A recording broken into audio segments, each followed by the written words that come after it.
city of Accra for the African Union Extraordinary Summit on Health. Together, we'll accelerate decisive action to end AIDS and tuberculosis, prevent maternal deaths, confront the diseases that continue to affect our communities, and secure Africa's health future.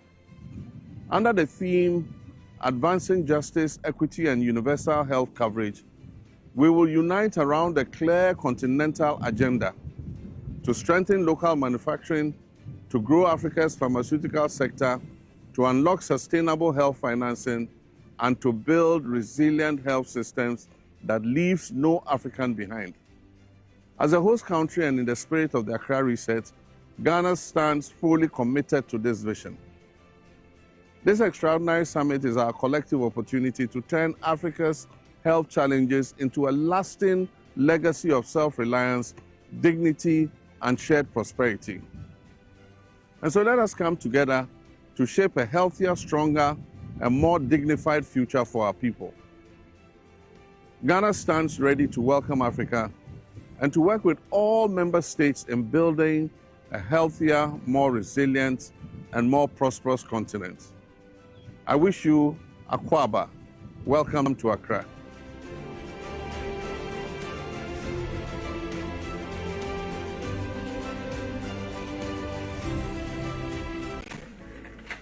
Hello. Thanks, how are you? I'm good. Hello, what's trending? Did you know the Finance Minister, Dr. Kaysel Atoforsen, will be presenting the mid-year policy review to Parliament on Thursday, 23rd July? Yes, I heard about it. But what exactly is the mid-year fiscal policy review? Think about it as a mid-year report card on Ghana's economy and the national budget. Sena, a report card? Also, It shows how much money government has raised, how much it has spent, what it has achieved over the past 6 months, and what it plans to do in the upcoming 6 months. it's like checking how things are going for the past 6 months. Exactly. And if economic conditions have changed, government can adjust its plans to keep the economy on track. Is this something government chooses to do? No, it is required by law. Every year, the Finance Minister must present the mid-year fiscal policy review to Parliament by the end of July. So, it helps keeps Parliament and Ghanaians informed about how the country's finances are doing. That's exactly what it's for. Our constitution guarantees every citizen the right to disagree with judicial decisions and to seek redress through the appellate process. That is precisely what we intend to do as a political party. Ladies and gentlemen, it is our considered view that Chairman Wontumi has been convicted in circumstances where there was no evidence at all to support a conviction in respect of the offense for which he has been convicted. It was never disputed that Chairman Wontumi lawfully acquired his mineral concession. It was never disputed that he lawfully acquired his mineral concession. That fact was established and accepted before the court. The central question was whether that concession had been assigned or transferred in violation of the law. It is our respected view that no evidence was adduced before the court establishing any such assignment or transfer of mineral rights by Chairman Wontumi. The prosecution could not produce any evidence to show that Wontumi had assigned his mineral right. Instead, the conviction rested on assumptions and inferences which, in our view, could not amount to proof beyond reasonable doubt. That is why we firmly believe that his conviction is a travesty of justice and has to be overturned on appeal. Fellow Ghanaians, equally disturbing is the broader context within which this prosecution has taken place. A troubling pattern is emerging in our country, a pattern where the government appears eager to shield its own while relentlessly pursuing perceived political opponents who have done no wrong. Today, the John Mahama-led NDC government may seek to celebrate this conviction as evidence of its commitment to fight against illegal mining. Where there is evidence of galamsey on a large scale engaged and supervised by leading members of John Mahama's government, we reject that narrative entirely. And I repeat, the New Patriotic Party rejects that narrative entirely. They think that the conviction of Chairman Wontumi will be the trophy to appease the Ghanaian people for their failures. This is no trophy. The Ghanaian people cannot fail to notice that while the political opponents who have done no wrong are being aggressively persecuted, questions remain unanswered regarding individuals associated with his government, with his party and government who have themselves been publicly linked to illegal mining activities. Indeed, the president himself has acknowledged that persons in his administration are involved in galamsey. What concrete action has followed those admissions? Who are those members of the president party that are engaged in galamsey of which the president knows of? What has become of the petition submitted to Economic and Organized Crime Office, IOCO, seeking an investigation into allegations concerning Mr. Joseph Yamin, the NDC national organizer, and Abanga Yakubu, vice chairman of the NDC? We are asking these questions. Mr. President, what has become of those investigations? What has happened to Honorable Mohamed Yakubu, NDC MP for Ahafo North South, Ahafo North Southeast, and his DC who was sacked from a chief's palace after they alleged that he was heavily involved in galamsey in their traditional area?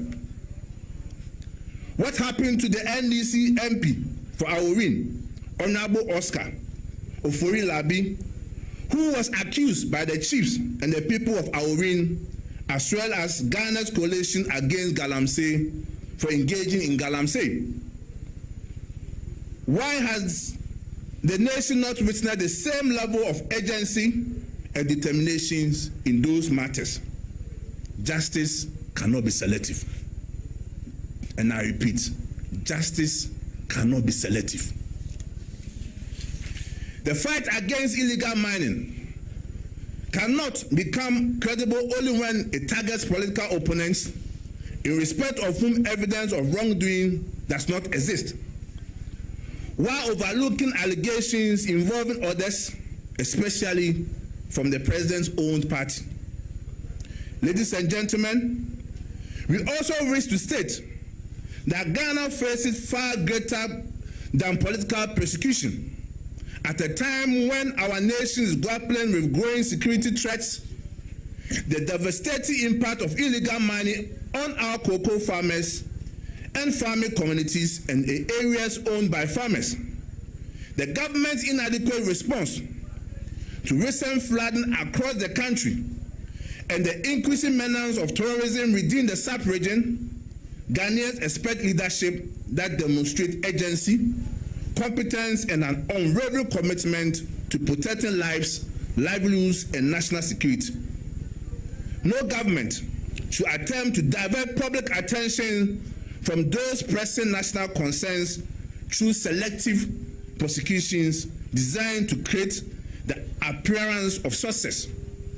Finally, let me assure all members of the New Patriotic Party and the good people of Ghana that Chairman Wontumi is not alone. There is no justification for the judgment since the judge obviously ignored clear evidence exonerating Wontumi. The New Patriotic Party stands firmly with him. Our legal team has already commenced the necessary steps to challenge his judgment through the appellate process. The MPP considers Wontumi a political prisoner. The MPP considers Wontumi a political prisoner. The MPP as a political party considers Wontumi a political prisoner. Thank you very much. May God bless our homeland, Ghana. About the recent incidents of xenophobic attacks against our citizens in South Africa.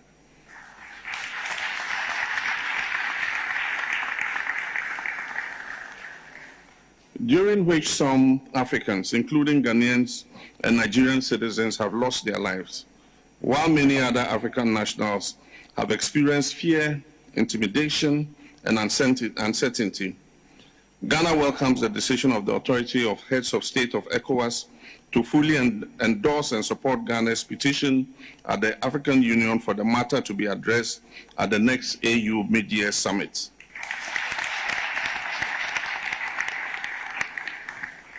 African liberation was achieved through solidarity across our borders. We must never permit that proud legacy to be weakened by intolerance by a small group of people. About the recent incidents of xenophobic attacks, I've been informed that this health facility was opened in 1926. And so 1926 to 2026 is 100 years old. So let me commend you on 100 years of service to the people of the municipality. Indeed, this was the main health facility. It served as virtually as a regional hospital until the Trafalgar was built. And even though Trafalgar is working, this facility is also continuing to give very quality, precious health care to the people of the whole municipality. So I commend the director and all the staff of this municipal hospital. Well done, Akpenami Kata. But I'll just talk to my children, nurses, health professionals.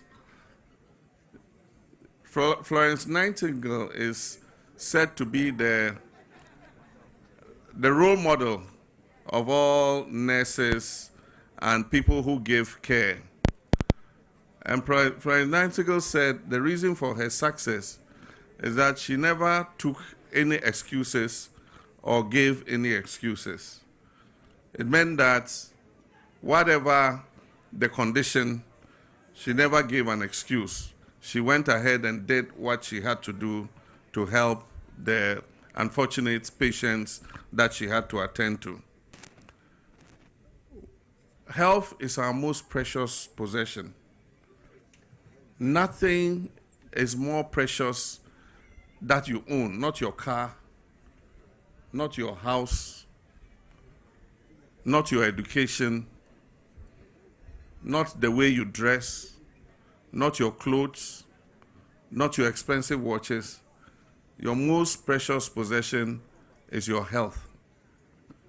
And when you are ill, that's when you realize how precious health is. And the ones that we train and appoint to give us care when we are sick are our health professionals. And that's why they're one of the most important segments of our community. Because when we're at our most vulnerable, they are there to care for us and bring us back to good health. And so government takes the welfare of our nurses and health professionals very seriously. And I've told the minister that as the economy gets better, we'll continue to improve your conditions of service so that you are encouraged to do what you have to do.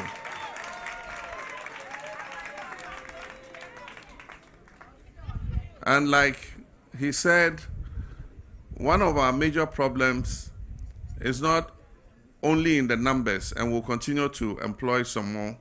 Right now, we're giving him clearance to open the portal to absorb 16,000 nurses in 2 batches. The first batch is 8,000, the second batch is 8,000. So that by the time my daughters and sons who are waiting to complete training camp, there will be a shorter queue before they are posted. But the caveat we are giving is most of those that we're employing now we are sending you to underserved areas. And like Florence Nightingale said, she would not. You see, when I said underserved areas, you were very quiet. And like Florence Nightingale said, she gave no excuses nor took any excuses. And so she was ready to serve in any place. Indeed, where she made a name was caring for those who had been wounded during the First World War. She worked in some of the most deplorable conditions, and saw very serious human suffering. But even then, she still gave care with compassion. Many of your oaths you swear, there's one of them that says, at all times, I'll give compassionate and competent care. And so, you might come to work feeling stressed. Maybe you had an argument with your husband before you left the house, or the chop money he gave was not enough, or something happened in the house or along the way to work. When you get to work, you must put all that aside, because psychiatrists and psychologists will tell you that part of healing is to do with the mind. If the mind accepts that the body will heal, then the body heals quicker. And so if you meet your patient and you just give a smile and say, look, you'll be okay, all right? We're going to attend to you. We'll give you the best care. Just those compassionate words, the person's mind sends a trigger to the body that you are going to get well. And truly, the person will get well. So please, even if the conditions are not the best, and we're trying to improve the conditions in all the health facilities across the country, the explanation has been given about the free primary health care.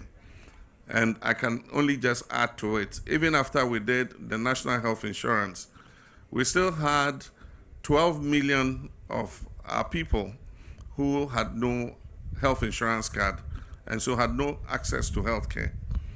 Meanwhile, the target for every country in the world is to achieve universal health coverage, UHC.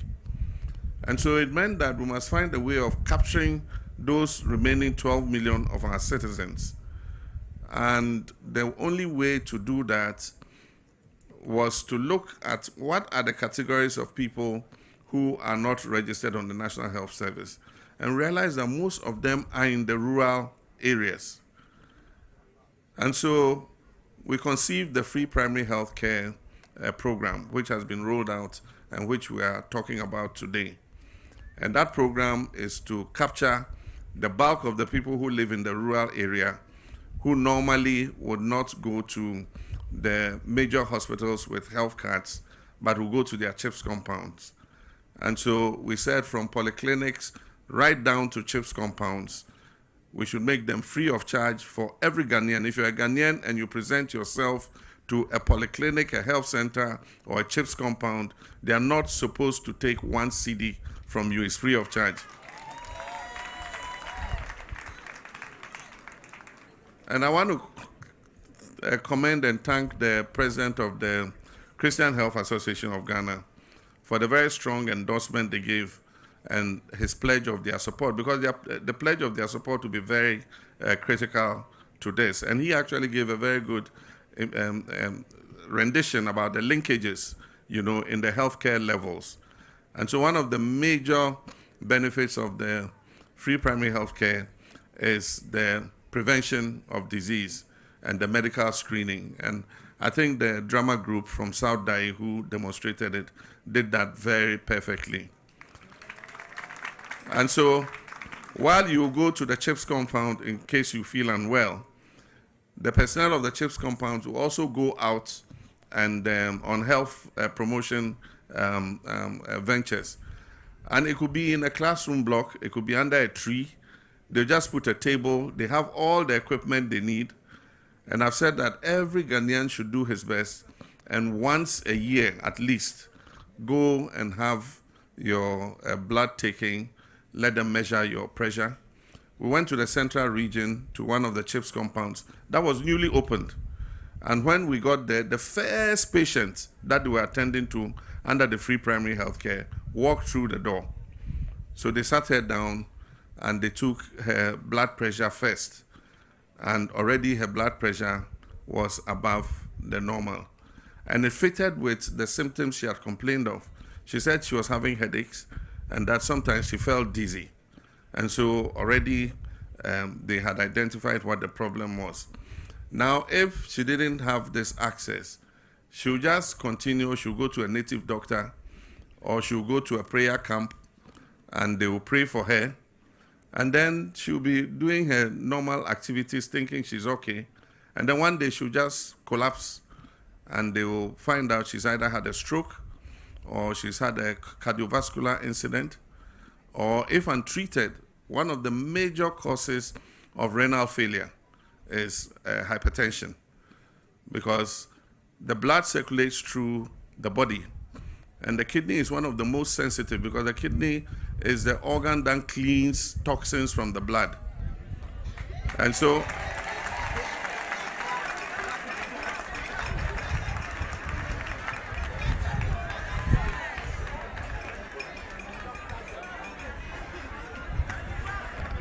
you know, apart from a degree in Bobobo, I'm also a pocket doctor.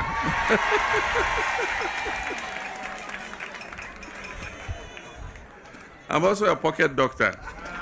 You know, so when the blood is circulating through the body and is circulating at high pressure, one of the risks is also that it goes through the kidney. It supplies oxygen to the kidney. And the kidney has very small, fine capillaries, they call them.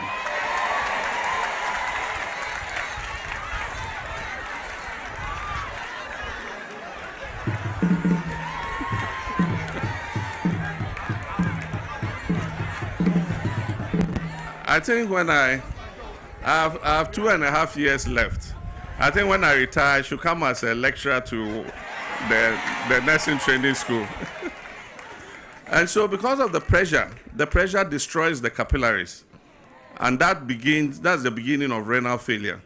And so once the kidneys are not able to carry out their function, you have to use an artificial machine to enable it to clean the blood. And so that's why you have to go for dialysis. There's a dialysis machine.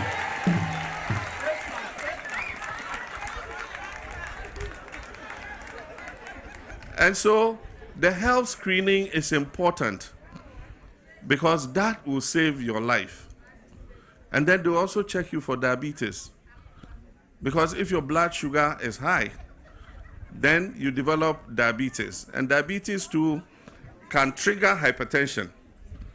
Diabetes also can destroy the body because your sugar is too high. The body is not able to break down the sugar. And so you either have to go for treatment. If it's type 1 or type 2, it depends on which one it is.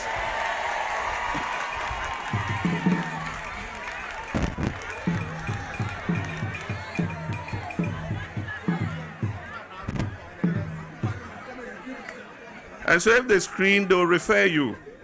And then you go to the doctor, and then they'll give you metformin or galvosmet or something.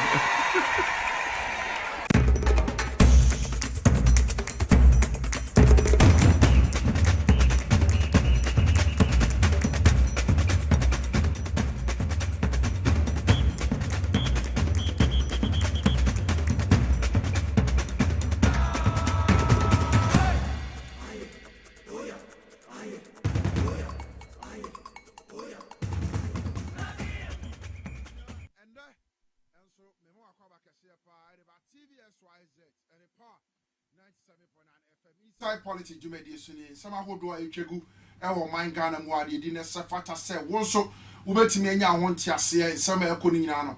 I have a modern ashim, the dinner said fata. Now you bet me in penny for a woman so one more to say 7 years, say Abomodi Edinchim West and fata Babasumi and a yea, you never do Fidia more, you never some baby a wajibre. Now we share live on TVSYZ and as a live on Power 97.9 FM across the 16 regions of Ghana. Baby Biara, what's here and Kawa, Yichao, Nema, Kwaba, Sakayahuna, Yendi Jumedi, FM, and Kwapem, 6 p.m. ebebo na ye nyina ye hwe nsema hodo etwagu empanefo nhyehyeye a wo mo ye ne ebetimi aboa na oman Ghana akoso na wafa ne ntama pa bi de fra uko Facebook a yen platforms no ho at Power 979 FM TV XYZ Facebook ne mo bo wade kopiem YouTube XYZ broadcasting na fe ho nso wage brahwe dwumade ni bi adwenkyire bi ebeba otin wo bra dwumade koso fato ase emrepem no ye be kinkan sensem ni nyina de aboa madwumade yi akoso afa ne ntama pa bi de efra ukwa MC a Mr. Raf Jampo director Mr. Peter Cranton Abbas Mr. Emmanuel Kisini, Mr. Emmanuel Neti, woman abribi omo MCR. Show TV ni suma se be na so betimi agebre ahwe dwumade bi Lizzy ana ye makeup wo fidie mu.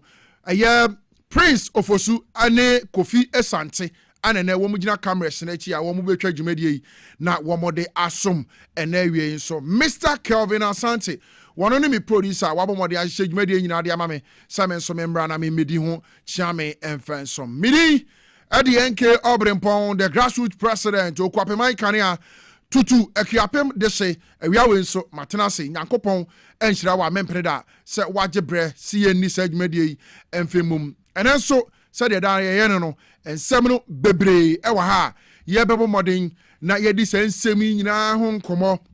The minority in parliament, Wamo Aye press conference, Wame Jinaho, Wamakasa, Edi Afa. Bernard and Chibu Esiako, the Ashanti regional chairman, ya dodo na friend chairman won to me. The judgment enro de ya the Accra High Court. Everybody say chairman won to me one konko de fiase in fear eduno 20 years with hard labor. No offense some if you say wako samna boy say wako yi tu agudie no. Wafa kwambone so etu agudie no. Wasai ama enkrofo akwenya ama womako tu agudie ni bi wo wo breko a na wo ni enkrata bi a kire se sajumedie no mbetimi adi eti the MPP and the minority in parliament wo mo akasa e de afa sensem no de o mo aka nyina no ye beda na didi a kire wo dwumedie yi so na emergency meeting akoso MPP fo ankasa asia ye emergency meeting ni nyina so e fa the court judgment a sabre ama chairman Bernard and Chibu Esiako chairman wuntumi wakopie mu nsa one prisons a wahye ne sentence the Accra High Court edema no 20 years no ene wate so da baako a oguso a ye hwe anim say 19 years ne akire aka no chairman wuntumi ebetwa se de mbra no ahye na etie pepepe ye bem wahunu the emergency meeting a MPP ehodi no ensemben ana omo ka wom na afei wuntumi nsem no a ekopie court ama sabre amana kopie fiase serve 20 years no yebe bie mu wa hane nsɛmɛn na course of court yebe di akire ne yahwem sɛ de niema esifa ekoye Minerals and Mining Amendment Act course 2019 a MPP for ankasa sa amendment no under the former president Nana Dankwa Akufo-Addo eno ana sabre wo mu agina so a ama chairman wuntumi akopiem ewa fiase ye behwe sa act no so den ne kafa de Bernard Ntwibo Esiako chairman wuntumi ne jubadi okodi wo samna boya eye galam se asabre de sa subuo we abebo no den na sa Mineral Mining Act no eka erefa ho ye bedi nkomo e de free ho many can say a US Immigration Court area Baba Tuja say the Office of the Special Prosecutor and me providing enough evidence and chere boni potin bia Ken Nanaya Kuntunkunuku Foriata, the former finance minister of the Republic of Ghana, why Intisabre de Sassemino, Wamo Eddie Atrin Chain. They are the Office of the Special Prosecutor, so Ababeka, Ujmedia, so Yebedaho Eddie the Achero. So Bekaya, Bayan now watching Bosumi Nieno, His Excellency the President of the Republic of Ghana, John Dramani Mahama, Eddie Betuga, say, ye airport war, say, two kwanya. Now say, grab me 2 kwanya. You belt where you ring or airport bibi ekita or watch ubeyi eno no eya na maye bre too much ti sabre wo mo de machines bi aba asa machines in de udu ya na wafem na machine na scan bibi empe wo ho a na ye hu na afa ye yi de free ho enti no say no nya afa na wutu kwan na akoyi ubelt ni ushu ewo airport ho ansa na watwam ye be mo de na afa ya de no so ho adi di a kiro ye be the education minister honorable Haruna Idrisu nensam a wokekan enu adaya the public account committee your friend say accountability series sorry our call ye kwakeka nensem for education ho nhyehyɛ ahodo a wono wogusu a won so warrior now His Excellency the President John Dramani Mahama to host AU summit abusia beda ne ye ho aba yekoba person semi nyina ye gebre ye di nkyiremu asomo menko ba bia be sia.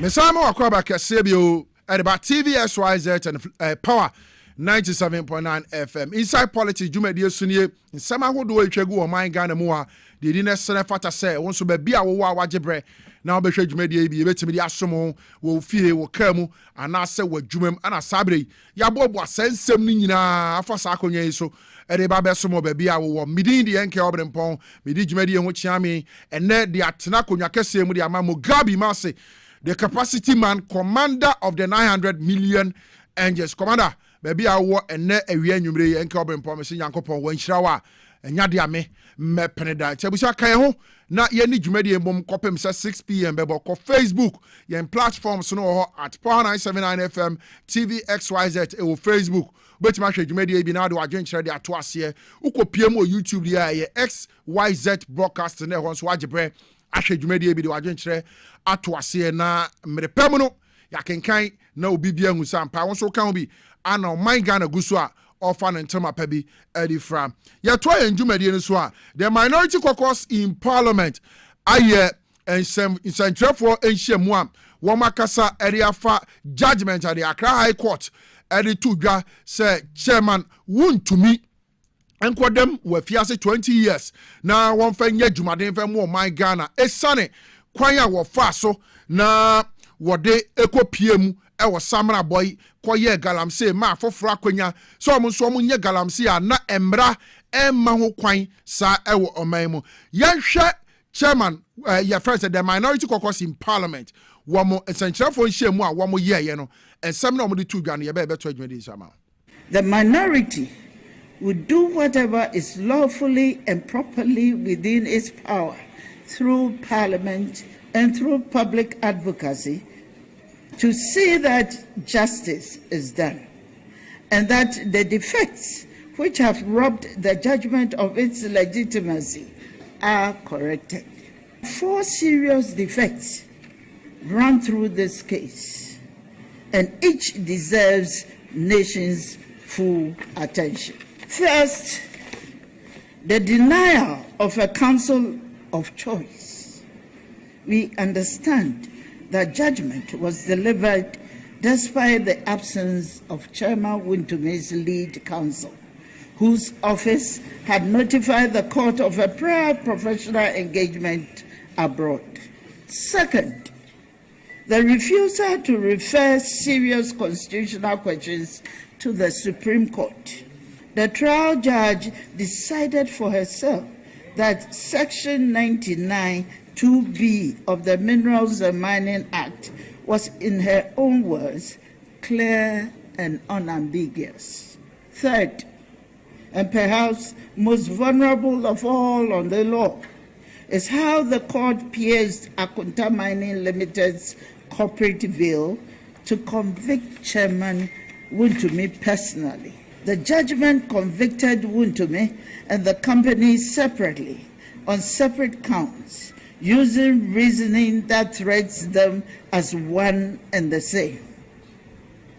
A court cannot dissolve a company to convict the man. Fourth, selective justice. In July of last year, the Attorney General directed an investigation into the NDC's own national organizer, Mr. Joseph Yami, and its vice chairman, Mr. Yakubu Abanga, over allegations of illegal mining. Months later, there is no comparable update on charges or trial dates. The government member of parliament has publicly acknowledged overseeing a mining site taken over from its lawful owners with no prosecution to date. And an NDC member of parliament charged over an anti-Galamsey clash was granted bail within days.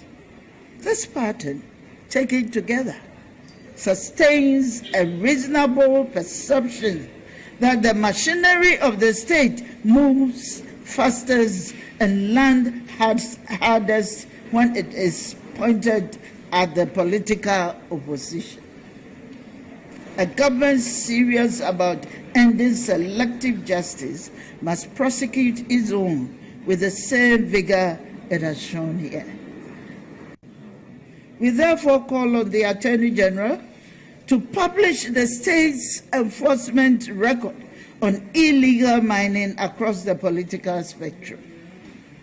We call on the Court of Appeal to scrutinize the denial of counsel, the refusal to refer, and the veil piercing with equal and unflinching rigor. We call on the judiciary to reaffirm the threshold for constitutional referral, with express regard to the Supreme Court's own decision in the Zanato case. And we call on all Ghanaians of every party to insist that the standard which cleared Mr. Chikese's name in 2016 be demanded with equal conviction today. Let us be clear about what this statement is not. It is not an attack on the judiciary as an institution. It is a call for consistency, for constitutional fidelity, for a justice system that inspires confidence across the political divide and not merely within it. History will not remember this moment for the length of sentence. It will remember whether Ghana, when tested, chose to defend the Constitution for everyone or only for the power of the day. We choose everyone. We choose the Constitution, and we will be judged rightly by whether we meant it. Chairman Wontumi is a political prisoner. Honorable Patricia Apiaje Wano, the deputy minority leader, the minority caucus. Na sabre dia wamo eye sans central for shame and one more chere. Well, can ya be say Wontumi a political prisoner? Say judiciary no one more judiciary woman nyom adwuma said there was an kwamo ye no. Said na Wontumi person was sa ne lawyers kra ne prefer lawyers kra wa nya kwanya ene o ma nya adwuma e wo sensem yi ho. Ana ma Wontumi akwa defi asinti sabre dey Wontumi a political prisoner. But whenever I see the MPP, the minority, talking about the judiciary, I na ye mesere. I na ye me mabo. Abribia me ka ede Onyankopon asese. O ma me enke Obrempong. Sa djuma yi mi swakra na me so ho da ye se me ye sentroni. Na metimi atin semo ase, na metimi ehunu se de amemu otie. Me swaku teke. I think na me obey primary. Ana me shase develop opepa odo. Ade ma adwuma me yi. The MPP cannot and never talk about the judiciary.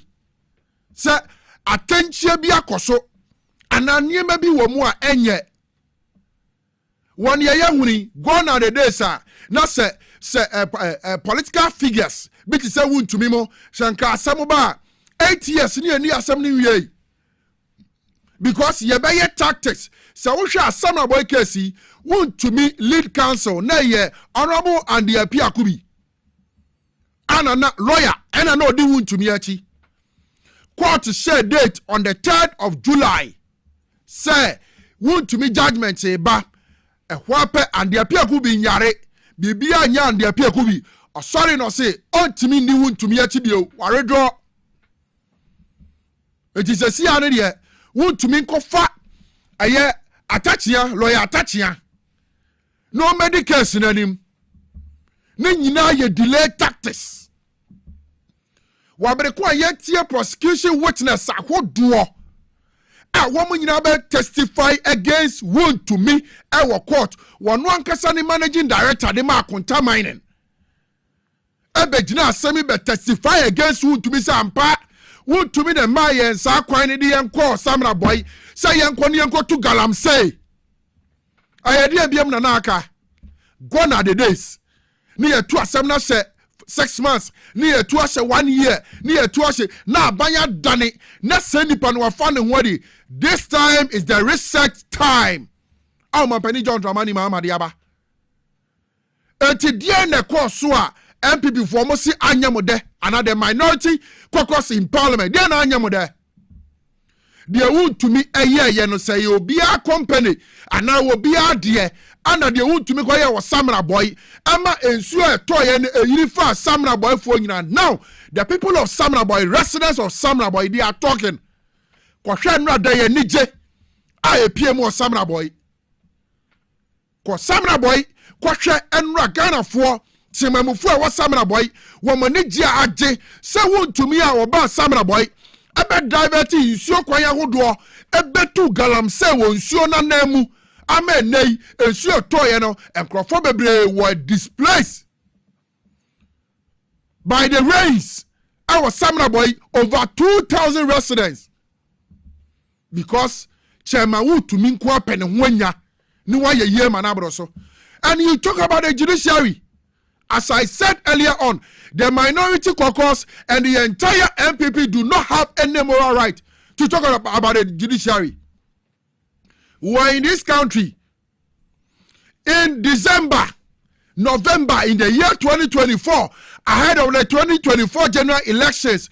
The minority leader, Honorable Alexander Fenyomaken, etimi ko Supreme Court on Friday. Ama a day what they assembly on that day now he got judgment or he got ruling. Ama Supreme Court at the stay of execution. To the Speaker of Parliament, Alban Sumarakis for Bagman, now some pronouncement to make he say MPs are woman free on party mako independent. Any MP so mu free independent abed dwane on party no emre wo mra sebedwam ni say se wutu sa na mo no a wo mba mra sebedwam biem kwapem time a wo konso asifo no be say ato abama bio obeka ya in 2020 then Professor Michael Kwe Jr. Adibidi Andrew our formula Honorable Andrew our formula wapamu film na sebedwafie wabra na Honorable Andrew every MPP so okokontenkro oko independent ewo formina amana na do ko okoka kire formina say ontimi ne Honorable Andrew nyadwuma bi otimo bi anto aba amano maye to aba Andrew winning as independent candidate Andrew pe and the team ma the MPP majority sanya sa anka in the year 2020 about why you two MPP nya 137 NDC nya 137 anka paye but the rejected stone and another kwakufa the rejecting wo for me now one no saba no baji to me say obekokosi as an independent candidate with the MPP and the more munya majority who is talking about the judiciary here and the MPP and the anti-LGBTQ plus bill from February 2024. And the court to Supreme Court, Wabrana, the former Chief Justice of the Republic, Gertrude Araba Esaba Saki Tokunu, Ateso. 11 good months. Not bill no at the Supreme Court. Who is talking about the judiciary here? Under the MPP before no mobile passing e-levy. Na NDC for at the e-levy across Supreme Court. Na yanka assembly ye assembly that your friend is a Supreme Court. Now so MPP for a passing e-levy. Who is talking about the judiciary here? You don't have the right. Honorable Patricia PJ and the entire minority caucus. in this country, you don't possess that moral right to talk about the judiciary. Well, last year, Honorable Matthew Nyundam, wano ne constituency no cry friend say me wura fi ne constituency no asem ba ho obi nka kire me say eye and MPP and come be ka de ma NDC MP ana. But the Supreme Court now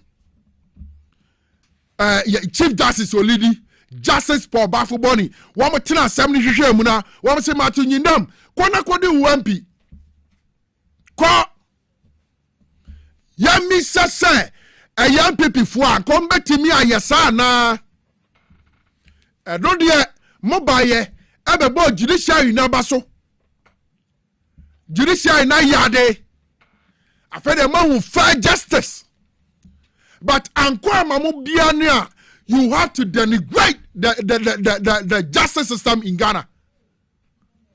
I was saying can some good the justice system ufi because anko amfama MPP for no, me say gone are the days.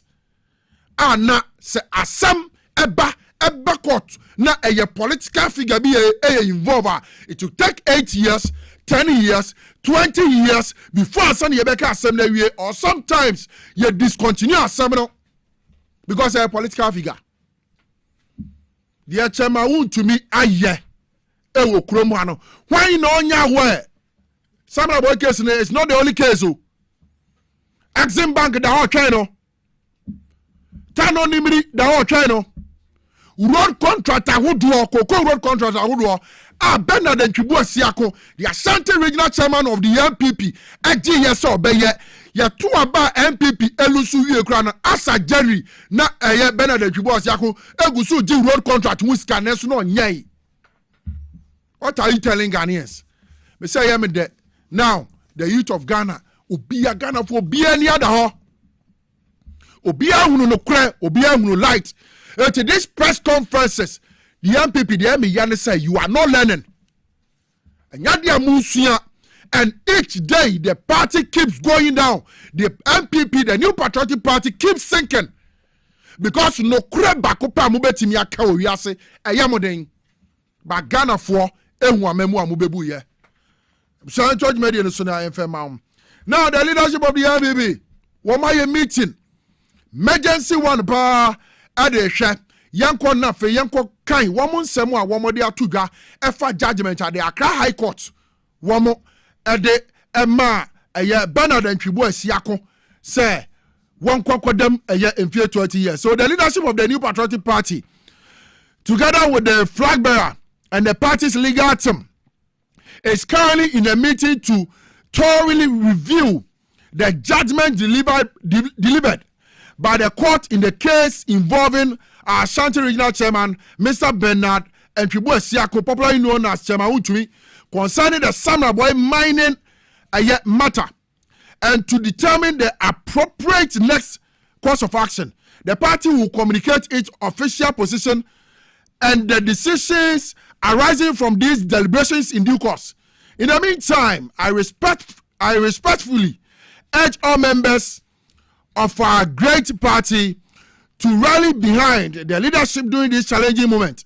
Let us remain calm, united, disciplined, and steadfast in our commitment to the values and interests of the New Patriotic Party. Thank you, Justin Frimpong Kodia Esquire, General Secretary of the MPP. Now, Yanko Bernard and Chibu Siako, Chairman Untumi, na Semia Aba Afaho na wanya 20 years say onko na fi onko de fiase and somebody be a course so ho. Eti Mr. Santi Yanko Untumi case in simple terms no Yanko ne Yanko hwemra and semna ewo ho no. I say Yan will say think of it like renting a government house. So one higher by dying. Then and the senior ever want to me SM no say. The land in 2021, the government gave a Akunta Mining owned by Wontumi and his brother a license to mine in a specific area.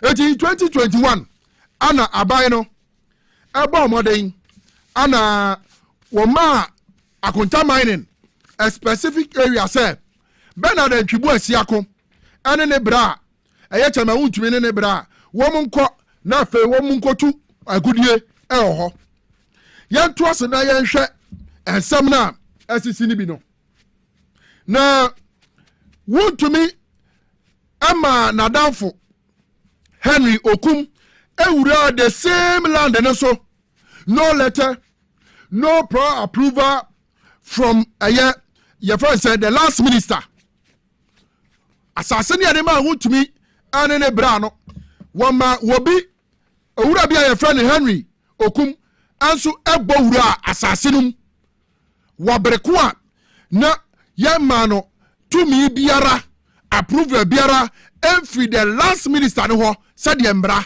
akire no yento ase ne yehwe Henry ended up mining there. Henry Rasa Sinimono, even though there's no approval, no permission be any sir. Henry bet me a mining but a son say, not chairman would to me the pemu. Adiama Henry Abonintino, one also a two a good year. I was sabi I ho a yet summer boy mining site ho. Now Atieno, now police for quarter was said. Baby na Henry mining no.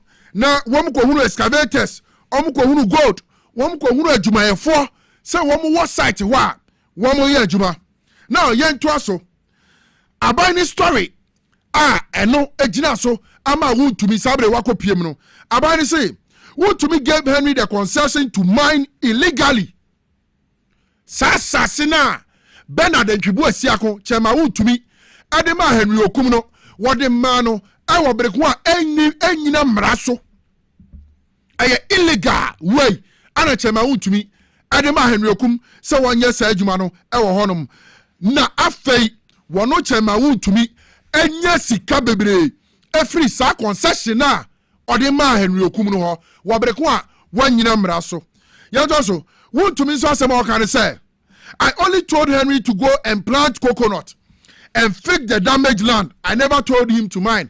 Chama wuntumi say Debbie Henry Okum no de wono de o ka kire say wonko na asase na wo matu galamse no wo hwawie no anka ono nko kata so no mfendu akube na kube ne ba wo tia na e ka wo boy wo breko na o kata amana no so no wo de ateneka sa na wuntumi e ka kire court no na dentina sensem ya chama wuntumi kan ye no eye judge na o tia asem so no one je sa asem no antum yanko there was no contract on paper so the judge looked at the logic wuntumi ni Henry Okum woman tro contract bia wode asase ni ma no say onko reclaim asase no no ofendu akube anase onko man eti ye behwe de esiye ne de akasem no se contract da so de a okay me chema wuntumi asase wei me de ma Henry Okum say wonko metumi galam say awie onko kata so no ofendu akube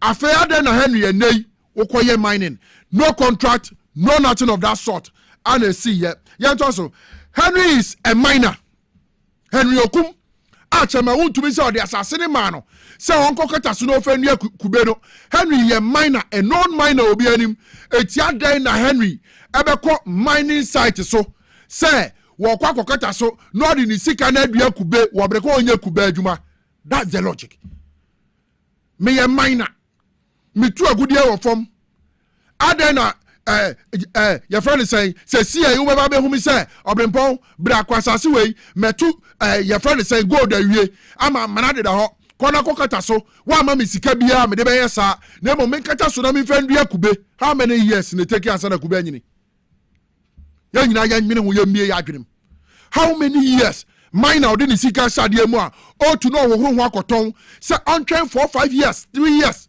na kube nyini na wonte na Henry wote kube no akoton ama hwan onye kube businessman oye miner eti Henry oye miner na denti ano de sika ebe kwa kokota amana so keke adua kube ana ya nyina ya nwene ho nkwaji want me admitted he never asked the minister for permission oje tum se sa asase na ode ma Henry no wanye ho permission when you want to me and free the lands minister and chain.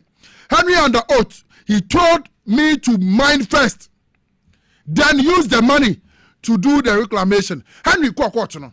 One who catch a quarter say, Chairman want to make a say on to a good year no. Our farm war. Na onye sika ansa ane o da kokota eye emnana galamse emnana so eti sansami ye nyina ye piki film e minor o si dan dia kube o se chama wutumi di asase ne ma no se won to gold no onye sika na o da kata amnana so. The judge said Wutumi's coconut tree explanation came too late and it didn't make sense. Wutumi asema o de man say nka Henry enkonko dua kube na nyina wate na wo de atuane ka no kire kura asem na kire kura no de bai na wutiem kura so ane de na Henry ka no a na nyansa sabi bia anim etijaje no antie. The big legal point here, by law you can't hand over your mining license to someone else without the minister signing off. The Minerals and Mining Amendment Act 2019 under Nana Dankwa under the MPP wamu amende the Minerals and Mining Act and semwa eka edifa se wo concession awutu wo god wo so na se wo de bema obi a ekwan ben na obefa so yenhwe emrani a person who without a license granted by the minister undertakes a mining operation contrary to a provision of this act or instigates, command, counsel, procures, solicits, or in any manner purposely aids, facilitates, encourage, or promote any act in contravention of a provision of this act in respect of which a penalty has not been specified. Contract a non-Ghanaian to provide mining support services commit an offense and is liable on summary conviction to a fine of not less than 10,000 penalty units and not more than 15,000 penalty units, and to a term of imprisonment of not less than 15 years and not more than 25 years in prison. And the act in here, the actual say, without a license granted by the minister, and attacks a mining operation contrary to a provision of this act. Sa act way and another Dankwa and the MPP for no more amende ye. The Minerals and Mining Act. Enti Henry Ejina Chema won to me anuma sam so ekoye mining ewo Samra boy wobreko woman je permission and free the last minister ho. Simple and tetia yabum wabum raso. Koye galam say not even proper mining. Tutu muna tutu yabubu nyagui. Aside forest. Kwan bia so anomo pe. Enti under the MPP 2022 and another Dankwa together with the minority of Mrasebejemfo EPASI LI 2462 a legislative instrument allow mining activities in our forest reserves. The last minister, the current lands and natural resource minister, Honorable Imano Amakofibua, Anna Wabaya, Meno Kasai, Wayi sa LI 2462 no na Dankwa de by say ye betimia ye mining ewe forest reserves na Dankwa one man who kwan nebraso. So the Mining Act is stated clearly say nipa no enkuta permission from the minister. You can't mine even if the concession you can't mine. You can't. It doesn't happen anywhere. And the MPP for some way woman kasa woman say no woman kan tiase. Woman kan woman tiase. Woman who the Minerals and Mining Act no woman who sa niema wey. Ana de chema won to me ye no. Wabu mraso ana wo mu mra so if the chairman won tumi ankasa admit wo court say one give permission and 3 minutes I last minister ho enye mra no wabusu no mo na mo be change no between 15 to 25 years see a chill say we yes hade we are mining act na mo ye and ya kan dia chem no 2019 the mining seminar act e ti asem we e chemu ba ni ehia bio sabi mumu a won timi nkasa wo get sign kire no asasem wo beti ase but yanko as usual yanko tumfuturo vengu Ghana fo ani yanko su yanfa yanimu mutu fom yanya wura hosem yamma Ghana hu yamma wiase nyina hu se yafa kwambone so jeli chema wutumi de chema wutumi aye o wiase ya no eno adai MPP fo na o mani age MPP fo I can send you videos woman to tell you go to Ashanti region where Chairman Wood to me was the regional chairman. Nakwotie asemwa MPP fo ankase wo hoka. Go. And you are here giving us crocodile cries. So as a usu as a yehu mumobo. Wa minor Daniel free. Then time wa na yedi asemwa na achane atoagu no ya Daniel free ho eni obi. Ya hwe sabiem. Amo minor ensay. Say wasam ne ba patim ya de awie ko ya ja kwan na enye ehwesode enfam afofra e so mutirim so munya o man yi bone a wo mo bedi abuja ento adwumade ne so na afa yemfam na ensem ahodo aka ne nyina no yembia biem ewa ha yenko na afa yenko piem ewo special prosecutor ni office. The office of the special prosecutor are responding to a U.S. immigration court and a judge Wababeka said they were not able to provide enough evidence and some chesampa ken na ya kuntunkunu ko foriata waye bone kese bi o man Ghana ha o mo hwehwe no it is a asasem no atoagu yankan the office of the special prosecutor ne nsema wode aba ababayi a U.S. immigration judge ano ewo ken na ya kuntunkunu ko foriata ne nsema no hom. It will say the office of the special prosecutor has taken note of a transcript of hearing purportedly emanating from an immigration court in the United States involving Mr. Kenneth Nanayo Oforiata, which is being circulated by some media houses, suggesting that Mr. Oforiata has not been credibly charged in Ghana or credibly shown to have engaged in any wrongdoing in Ghana. The OSP stated on 16 June 2026 that it is not involved in immigration hearings in the United States involving Mr. Oforiata, and that the OSP's involvement relates to extradition proceedings against Mr. Oforiata through the Attorney General as the central authority. The OSP reiterates that the extradition packet is not before the immigration court. The credibility or otherwise of the criminal charges against Mr. Oforiata is a matter for determination by the courts in Ghana, which have jurisdiction to determine his guilt or innocence. Such matters are not determined by an immigration court in the United States. The OSP states that it is important to distinguish between three separate legal proceedings involve Mr. Oforiata. 1. United States immigration proceedings, which concern Mr. Oforiata's immigration status in the United States. 2. Extradition proceedings in the United States, which would determine whether Mr. Oforiata should be surrendered to Ghana under the relevant extradition treaty.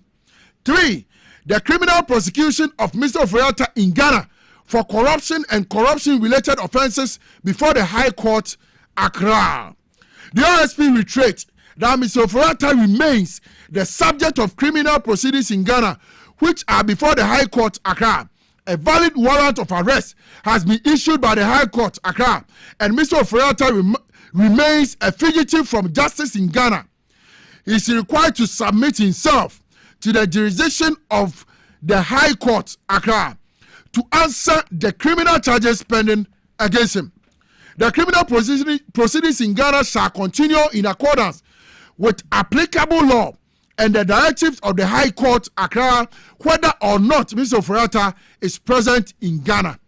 Mr. Oforiatta remains the subject of criminal proceedings in Ghana, and there exists a valid warrant of arrest issued by the High Court, Accra. Mr. Oforiatta remains a fugitive from justice in Ghana, and he is required to submit himself before the High Court in Ghana to answer the criminal charges. The 21st day of July 2026, the office of the special prosecutor. Orakisi Jamin. And what is Enkrata Yababetuga. Was say Debbie, one immigration court on fire of Oforiatta extradition, summoning Komawam. Immigration court no Oforiatta kwa, you know. I never saw one somewhere who America. America for say, I don't know visa. Now that's what you groma. And a yacho. And unti, and can Oforiatta copy more immigration court. Name it is not the extradition process. The office of the special prosecutor, together with the Attorney General of the Republic of Ghana, which is the central authority, one more fight is a Umbetimidi Ken Oforiatta, Aba Ghana, none is stewardship as the finance minister of the Republic of Ghana from 2017 up to 2024 February. We see from no one may accountable to the people. Sika would be a and this a Bible so say. Under Ken Nanaya Kuntunkunu Oforiatta, no your main foot to some for no. Afifa Miami Bia, Jumedia was said in a Nisa, Etian Comra no Mayano, 101 Fankoi. It is still now, Ken Oforiatta is a fugitive from justice. Our my Ghana Momo shared him say, on one Casa Krabayan often a hombra. High Court a one cry, ha. Nank one branian to Tunano. We are finance minister no. Sika say in the foul, then I would yeah. Account to the people. But now, there comes the question again. Is the OSP, together with the Attorney General's department, are they following the correct and the rightful procedure with respect to this extradition process? Are they doing it?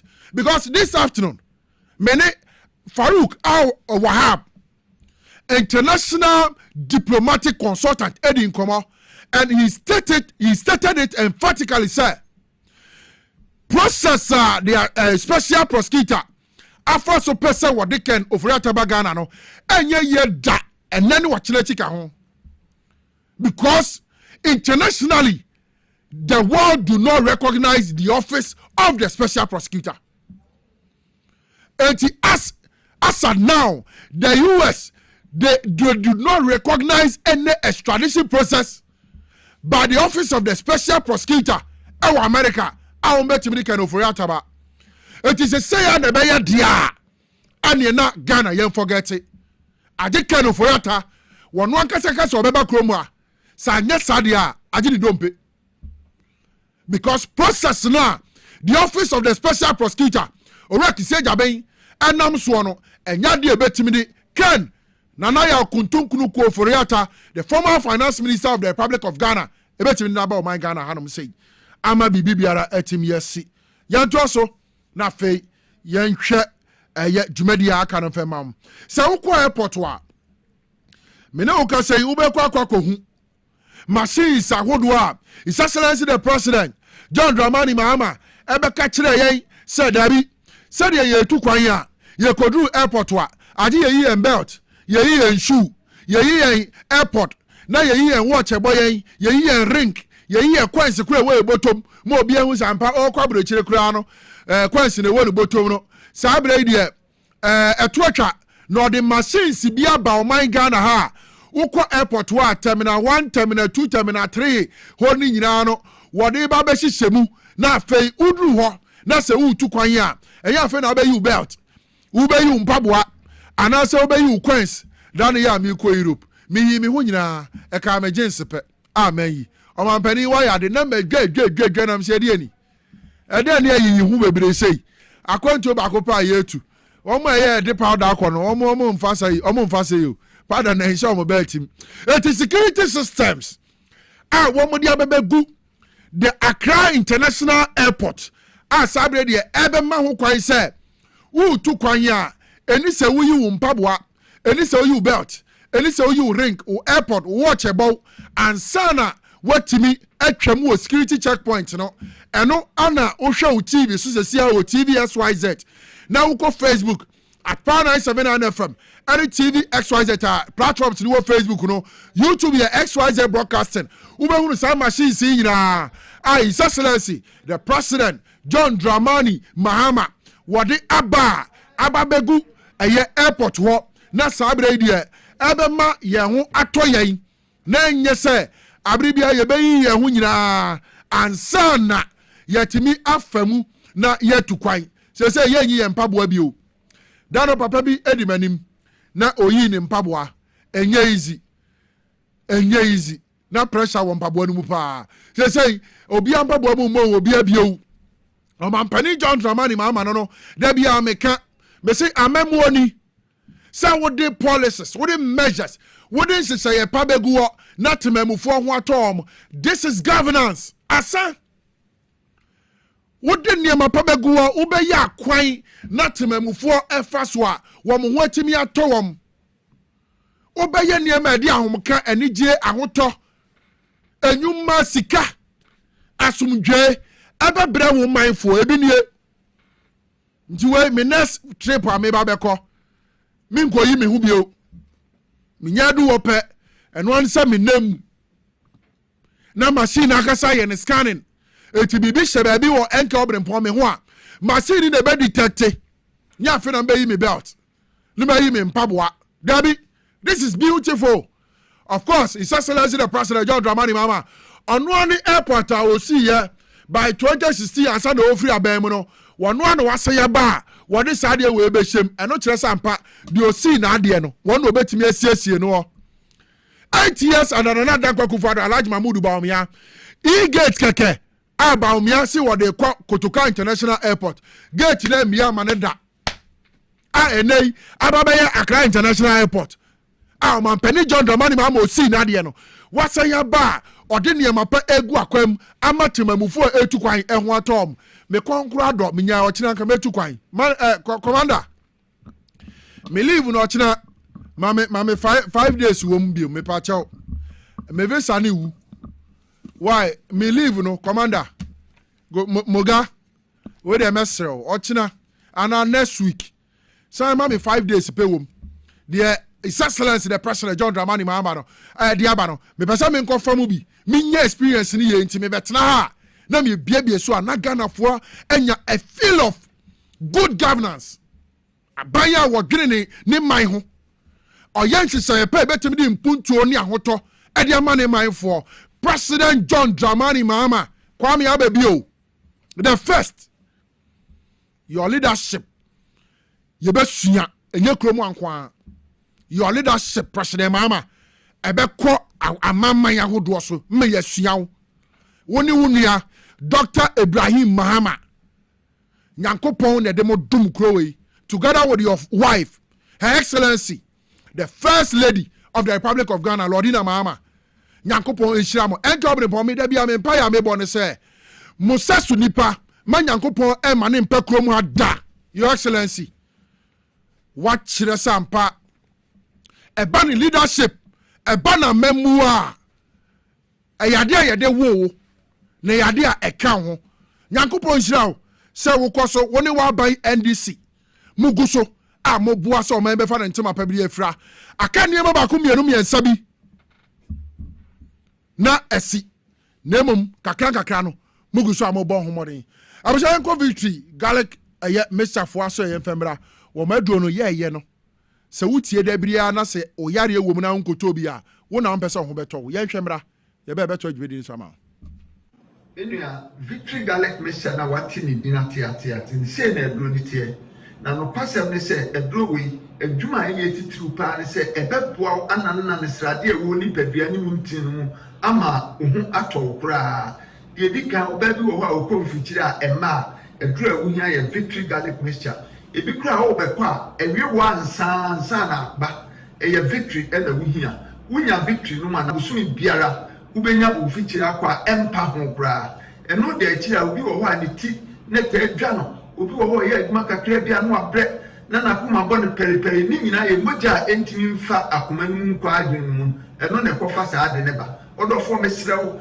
sɛ ɔwɔ hɔ na wo nsɛm taa adwew ebi a wo nsa no sei anaa wo nam wura mu na esi fam no kora ɛwew anaa ayɛtofo sɛdeɛ yɛde fam ato wo mpaboa mu a ɛyɛ victory ɛna meka mfama wo wonum victory a saa noma a yɛbobɔ soro nyinaa no ɛbɛgyae deɛ ɔtɔ hɔ anadwo a wontini na wohia victory ɛmframa nyankopɔn de ama yɛn sɛ yɛnhome wo deɛ wohome a na wotee so wobrɛ a ɛyɛ victory ɛna ɛbɛtumi aboa wo yɛwɔ obi wɔ so a wɔwɔ hɔ a na nneɛma hye no a obiara na ne ka obiara nyɛ no hwee obi wɔ so a nakoma bɔ ne pɛrepɛrepɛre ne nyinaa mogya ne ntumi nni afiri sɛ ne yɛ wɔ nipadua no ɛduru a wohia yɛ victory garlic mixture deɛ watwa bra yɛ ade a yɛ anaasɛ nkokɔdua ne nam no ho no ho yɛ ne basabasabasa ɛyɛ victory ɛna mekamfo wonya victory bi no a ɛbɛboa wo sɛ doctor de wato aduro so sɛne a wobɛtumi anom victory na ka waduro wo nyinaa ne sɛ waduro no na abɛnom a meat aduasa na wanom wei so na abɛnom a na wanom victory no so akyi meat aduasa woyɛ ne saa bibia bɛde kama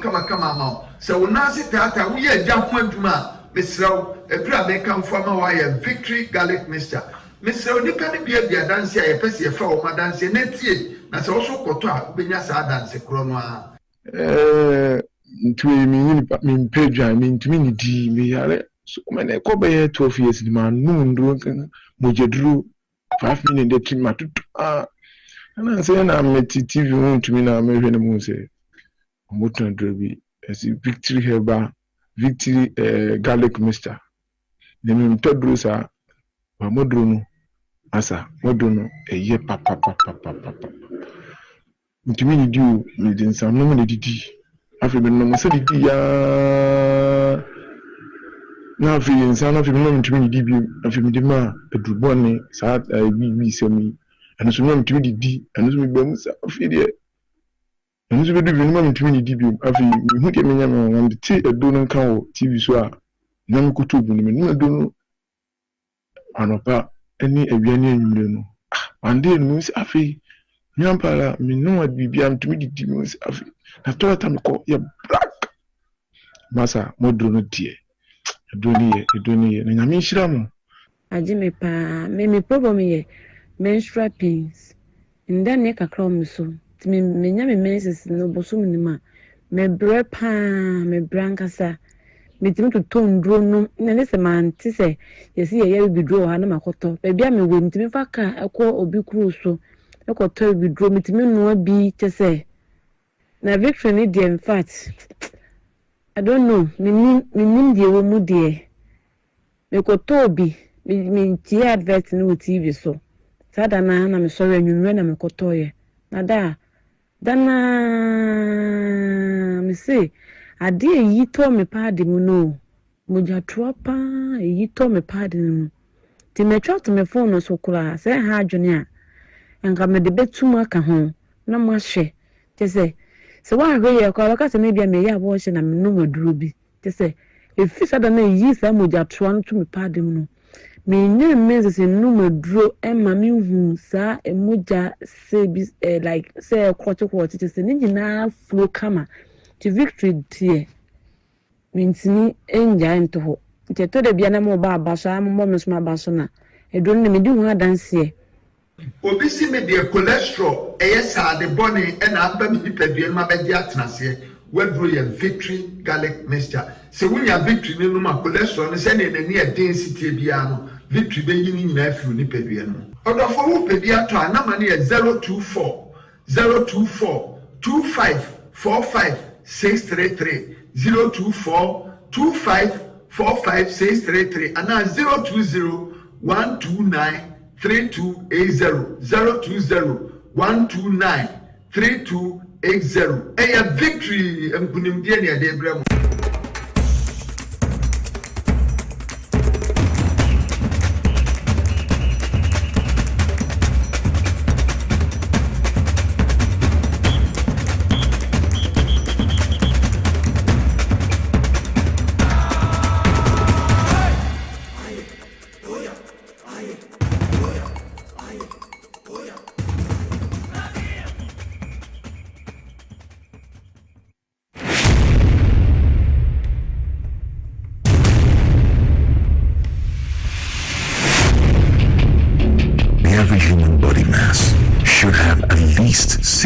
100% water for optimal performance in any physical or mental exercise. We can help you maintain it naturally.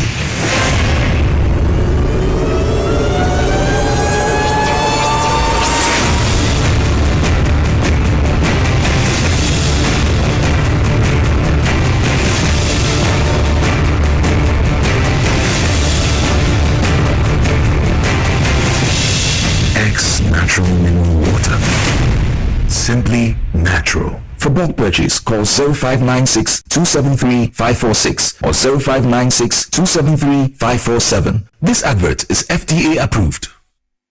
Hi. Now let me tell you about Safari Valley Eco Resort, the first of its kind in West Africa.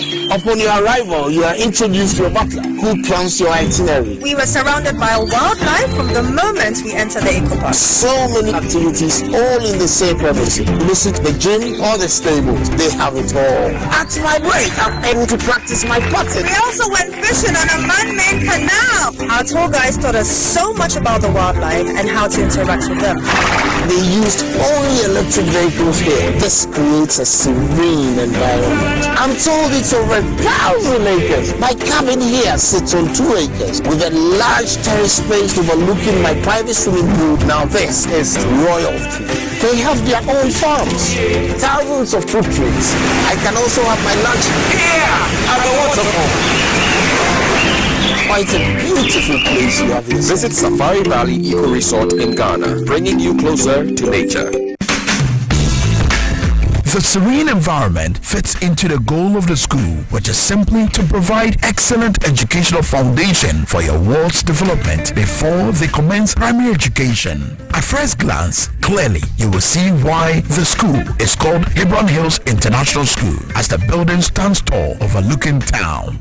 With a Montessori style, we have experienced and dedicated staff and trained teachers. Our small sizes classrooms are meant to enhance teacher-focused approach where children get one-on-one attention from the teacher. Hello there. We are open at 7:30 a.m. and school closes at 2:30 p.m. After school care is from 4 p.m. to 6 p.m. while early drop-off can be arranged at 6 a.m. Hebron Hills International School is located at Midye off Densawan Road. Locate us with GP postcode GW0688 GA West and GPS code 06884870. You can contact the school and make further inquiries on 050-876-2375 or call the office directly on 0302-918768. Email us at hebronhills.school@gmail.com. Hebron Hills International School. Excel and shine.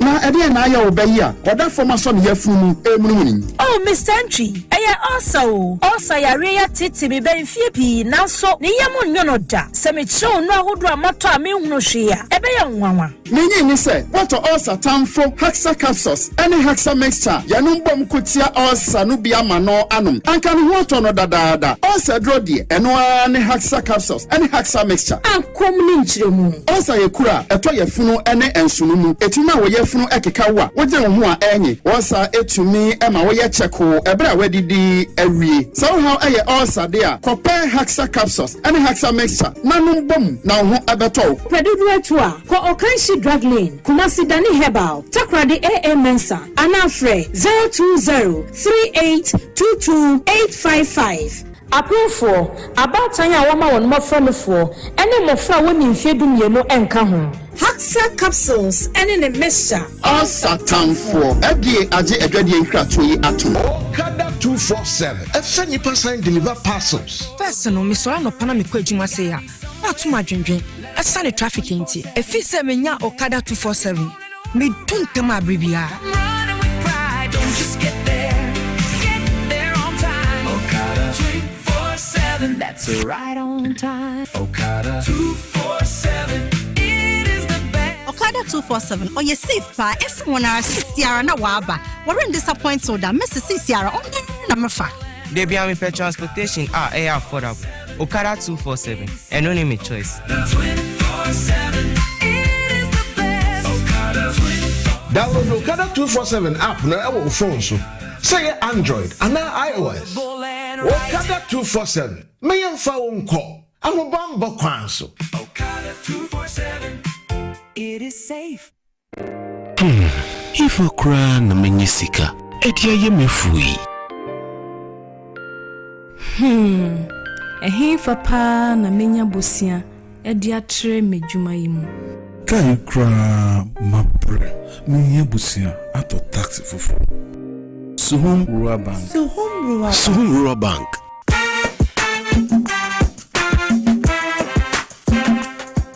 Yamamu akwa baba Suhum Rural Bank. Ya wonhyehyɛ ahodoɔ bi te sɛ dwadifo abosia, ekuokuo bosia, susu account, ɛne daso wɔ hɔ savings account, me bada chain savings account, ɛne deɛ keka ho. Frɛ Suhum Rural Bank wɔ 034229186. Na wɔn nso wotumi aka sɛ Suhum Rural Bank. Ama ene mayeka ona. Suhum Rural Bank. Enti mepa minie. Suhum Rural Bank, growing our heritage. Obrempong eye adwumada. Eboa eyam aduane. Eboa eyi nsa free ni peduane. Na eboa woni pedua ma etena ho yi.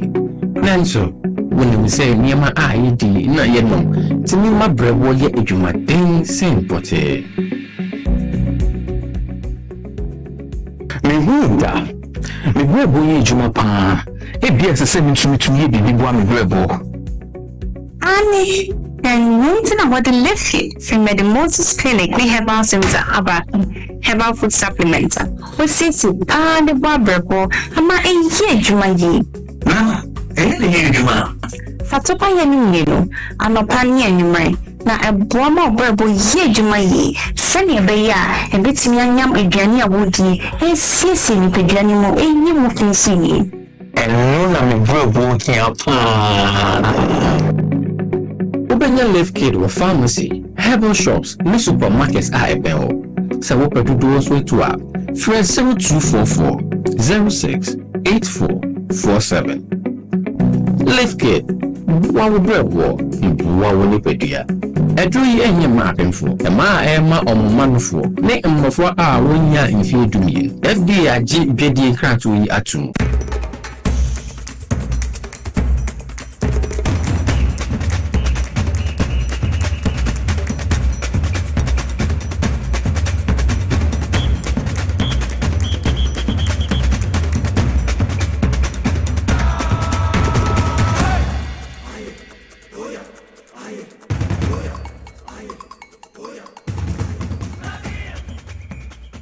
Abusia me Simon Akwaba kase pa de ba TV XYZ ne Power 97.9 FM inside politics dwumadi asuni nsema hodo a etwagu wo man Ghana ha ne de ba ofie ye de ba okam wo dwumam na ye de sensem nyina atimi ababesom sa fei ana de kasa fidie no ato TV XYZ ana se Power 97.9 FM a me mo Akwaba kan ho na ye ni sa dwumadi nkopem se 6 p.m. ebebo ukọ Facebook a ye platform no ho at Power 979 FM TV XYZ ninyina on Facebook na mo bomode kopiem e o YouTube aye XYZ broadcast na ho so watimi agebre na wahwe dwumadi ne koso no adwenkyire bi ebeba otrim na wode ato ase na yenyina yetimi aboa na yasese o man Ghana ama na fa ntema pa bi de fra nyankopon enhyira wa nyade ame nke Obrempong mepneda na ukọ Facebook a mepese ne yankonko hwe Facebook wo TV XYZ wo no ho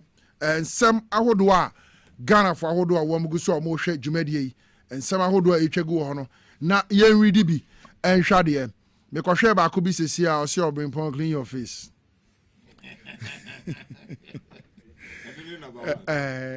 heat no heat ni bom say bi wa na AC no kura na heat na surpass AC no eti egusa yesomo a eye Bozet kwasi sa abrantie yi Facebook Bozet nyankopon enhao wadwuma wo ye Facebook information ahodo Bozet kwasi o ba dwuma pa me da se Obrempong clean your face Bozet me clean ni di ama why me da se pa e busa yen hwe na eye dabi ameka you can always express your views void of insult. Inti so me ko Facebook wo no ho na wasɛm a wode ababeto no ɛyɛ atenie di aka na hunu sɛ ɛnya de a Obrempong mekan Kofi Simon say wo you be a comment pa ɛwɔ yɛn wɔ so ho ɔhwɛ yɛn program ɛwɔ Facebook yie pa Kofi mesrew the way a wote adwuma yɛ ase na ya na abribia na wayɛ nneɛma kama ɛde amame na matimi akan wɔn nsɛm pa wode boa na wo man yafa no ntema pa bi de frɛ to da bi a of course amanyo ko ni bi de ombetimi ayɛ no wan hwɛ ne yɛn nsɛm a wobɛka no koraa no ɛbɛbro so nti yɛntoa so na yɛnkɔ Bozet kwasi medical account na ɔsɛ Obrempong clean your face a little bit mayama Bozet Jima Abubakari ɔsɛ information center Kasapin is taking the program live eti Kasapin for nyina information center wɔ Kasapin Jima sɛmo bia to Nyankopɔn enhyira mu nyina ɔsɛ more fire bro Annie do nani one also know this message, you know, I see, wow, the system is really working. Obrempong, fire, my regards to you. Eti messages are hodo ebi waha. Me yase Kofi Simon, you know, and mean to mean kind.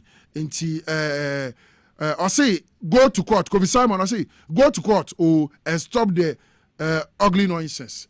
Enti Kofi Simon so ne dia wode abanonom. Where of a K. Neoplan Station Circle say, let me tell the NDC party, power is transient. Of course, power no enkuta NDC sada. Ebe do baby, ebe timi asesa. But at the end of NDC ya onye ye, power is transient. Abem the table will turn. The figure is pregnant. And then at this ankasa ni nyina ba. Commander Kanewu, awo sotium. No, your branch executive, Commander Kanewu. Eko kasa ye. Ewo eni den so. Kasa bi ana no den and another Kufuado. They gave him 10 years in prison. Commander Kanewu. Eti ofake, which future is pregnant again. At the end of this, if I are 1 year. Bongo idea control say, Omampeni da na Danko Kufuado ko kan semi fa na yere ho. Yet bongo ideas. Kwanya yɛde fa so okrom ha. Enti power is transient. The table will turn. The future is pregnant. Again NDC here. Enye. Eno na ma sensem na eba. Na no so kura say NDC for ye omonieme yi a. Sa power is transient. Ebeka dem.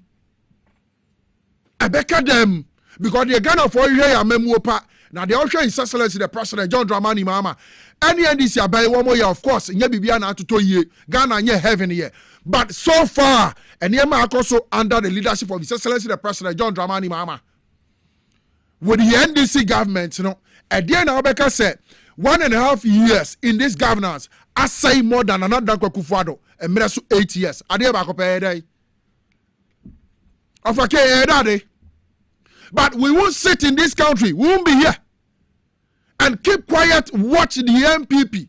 Say, Yanko attacking president. Yanko attacking a yere. Yanko did the wamatamon can some fee and somewhere enim and femem. And yet the power will keep on being transcendent. Yeah, my whole quine. A MPP na wasu na ekosa ye beka sa asemu ya de akyerɛw. So be of a K will be a phone. The sabi o papa o mama kura womo ebia omu ni leadership position bi kura said the enkwala ye ya ofake obeka say power is transcendent it is some of ran ye nyawom.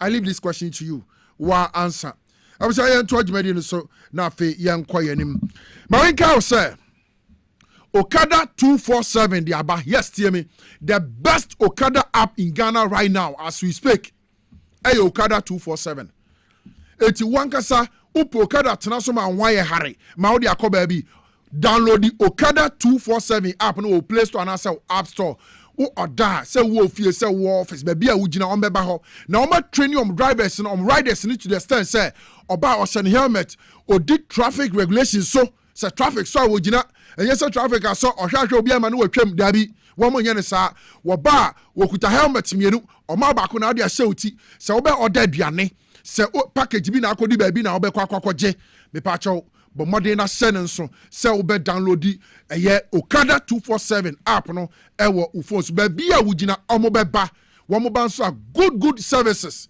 and omode ba be somo na bibi bia timi aye kama ma Ghana se wo fa bia Okada 247 ko Play Store and I say App Store se download the app no green bi and moto mienu yellow ededa so download this app ni se na fe chassis na ni Okada 247 eni edwa na de tie ni se omo charges nso ye very moderate nya boarding mo fa kosia kakra na omaje na wokọ because they say economy no I flexible my BBA to me koso. It's Okada 247 is the talk of town now. So person what Okada so feely. So person ya jo package ya di aduane wo de suma will be eco bia Okada 247.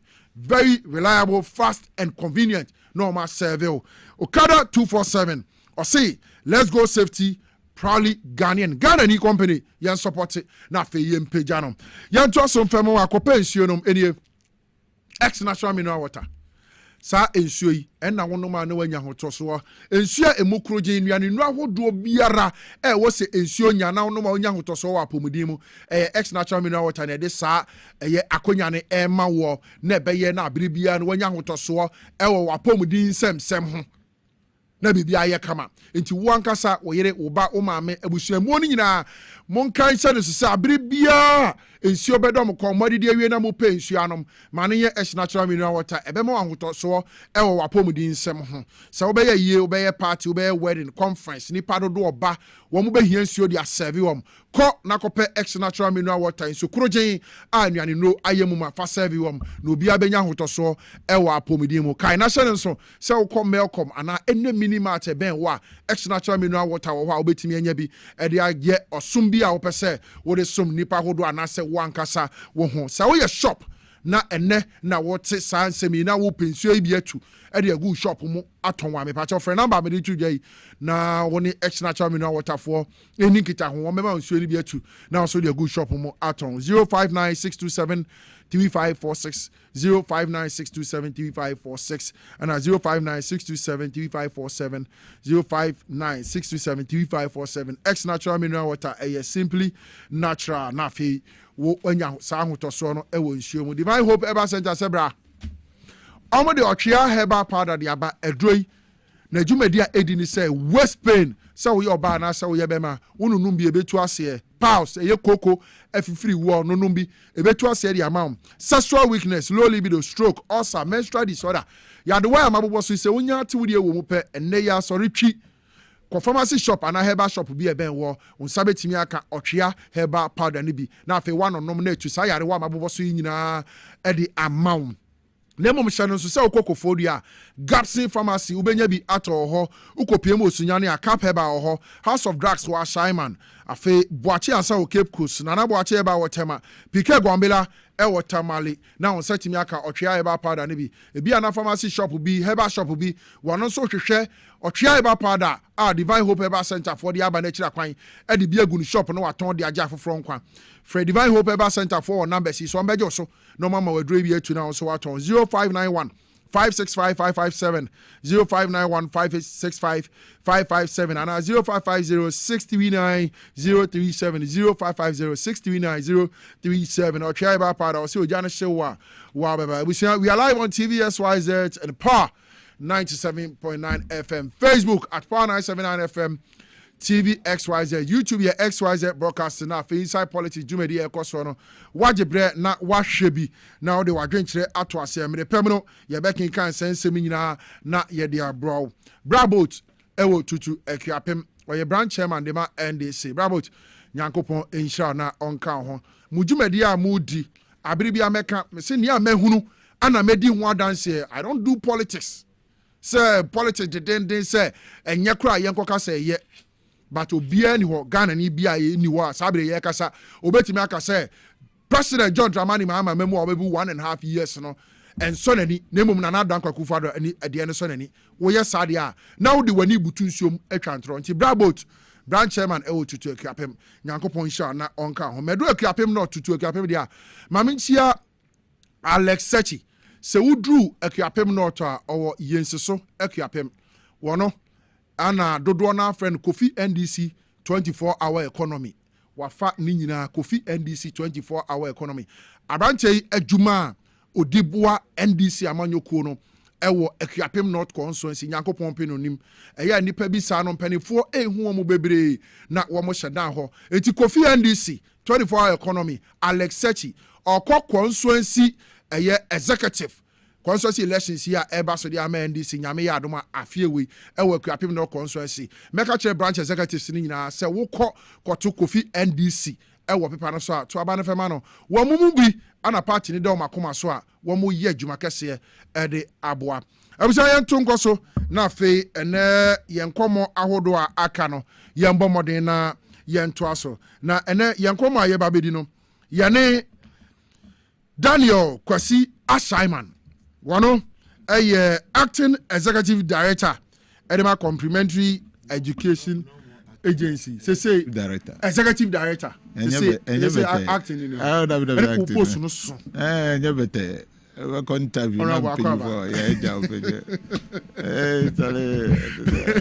is a confirmation and toss congratulations. Madam Mampenyasi was sending me letters. Wow. You are one of the people for me I've monitored you from afar. Yeah. Obaha Kurinya Yen said that engage. I think today is the first time. Yes, we know that. Yes, said that but you've really done very well for yourself and the party at large and position be anywhere associated. Yeah. Say we betimi the amount so some of us you say wakwa kodi saa bia ho na ye ni aja ye bom pa ya hwe say e be do be kure mu betimi amba be pija next phase kura na bia ye ko education minister nyame ne hene yeah NDC what is saying 1.5 years into governance so far saying na obeka obra NDC aboma Ghana for in Obrempong medical edinchia kese ama Ghana for ni nyina good mama da Ghana for ni nyina wona ma bompa ma misusu ase na mi hu abedo mi kakra nti be say from February today is the first time I'm is aba sure nti mi ko break ba me ko baby na ma for say o minimum baby on the TVXYZ nti TVXYZ me da ma se pa good baby on the TVXYZ without TVXYZ enye mo a nka hwa na nim me nti no so omodi mo so na da bia ase nti mi da Nyankopon ase mi do Mampenya ase Mesdames, national executives, assez. On y executives, papa bia. De bia on say MPP for din come on say kona ko share MDC for na we betuya ye we amra ase dun ketia ho we betuya ye we emra fifi kwete ho we betuya ye we emra ye mami hana bisi doctor bisi so you see they themselves have come to understand and convince say you were very, very competent national executives. Muni region, ni district, ni branches, ni na good. So that is NDC for you today. Okay. There's so much serenity. A woman, but you know, wherever you go for any elections, a hot dear, did the kitwa video, now one mamma say, Nanka Bissimi, yes, a moody way to her, Sanya money nano, a bit to me, but Miss NDC for my young Kusia. MPP force by Bonio Modia Tina Chrome ha time biomuko election no bia de sika hye ne bottom obi di to hye ne bottom so by Boni Beni MPP for ye tumu for samuntie wan baby amokodru sese NDC for mu hwema munko sua sa so by Boni Ghana for pass look you listen to some of the TikTokers and social media man say what in Nigeria for ka say almost say asundwe wo krom ha wo yes almost asundwe o say obetumi atine fie bi mu Ghana for ho unti obi adede da asani pa ne oba owo fie na wo kom krom a akoda ni koko kaka omwa na ka ho ema ntinu yes that is why we are Black Star okay abibifo ni nyina no ye wo mu enim ye pese ye mfa ye obra papa enforia bibimani nyina enunti baby obedru bia onya kase free Ghana. You see people give you some respect because they know who we are. Sure. And that is what NDC stands for. say ye be ye jumano ama Ghana near feel say yes on mine eye. And you listen to MPP people on the social media. Almost some man penny John Dramani Mahama be koswa bo mine sadia and your cotetem. And I want it. They are saying it. And you mean a week. Almost some bekoswa bo mine sadia and your becotetem. Or bekoswa bo mine sadia and the MPP de agukra. Obisi table beteni. And obisi so funny for business. Table be never tenny. MPP for Ghana for business. Table be never tenny. And you want table na oduma na plywood. It will be table I bet tenny. Any musubai we don't know when the table is going. But let me tell them. Let us send warning to MPP. Munja huna mudi huna Ghana for. And power is transient. And na mo anya power. MPP for mo anya power. Eba muze na power no free musem. So we want to take the time to let Ghanaians feel that this is their country. Sure. And that is what NDC is doing. Feel it. Look at motorway. Yeah. Amakwata to me jinaho. Akasa. You see, I don't know whether MPP for no or muta form script no free AI, because when you listen to them reading this nice script on a press conference, I don't know whether it is a chat GBT no mut confirm articles no free, because I want to meet nice writer. Yes, but power. Many are not say that is their character today. And you see the way Honorable Boja Michel Pa Edwanu de Ubobi Munina Yenina ye bo Edwanu ba Ugusu unim nenta because of Bojuwa say nu wa yi Kwame Nkrumah motorway afri wo wa why no size the motorway and into motorway bi ebesaba hono na Boja di and His Excellency John Dramani Mahama ma why ha kona fa ka bridge fa ha say, so he has changed the motorway of His Excellency the Kwame Nkrumah, the first president of Ghana. So, and I think that is what should happen. And Wamagana ni biya to me say contractor bi ye juma wo area anya fre na catcher say na contractor no and I think this is number one example but say obia jina ni nice contractor no jina obi to be we say we am ba hand nden kwa muti say wo banti na ma ba o Shagana ni oga minister in the presence of the contractor representative hey minister in there wa ba hanu and ndi no ma ba o unya compare ombeko iti ya bibi and that is participatory democracy. Everybody is getting involved. Yes, because the democracy is for all of us. Sure. And that is what we should be doing. Yes. And as Ghanaians and as appointees, but last, one said, award assembly, I agree with the president because of the payment. But say, in this fourth republic, all the appointees we have today deserve award, gold-plated award.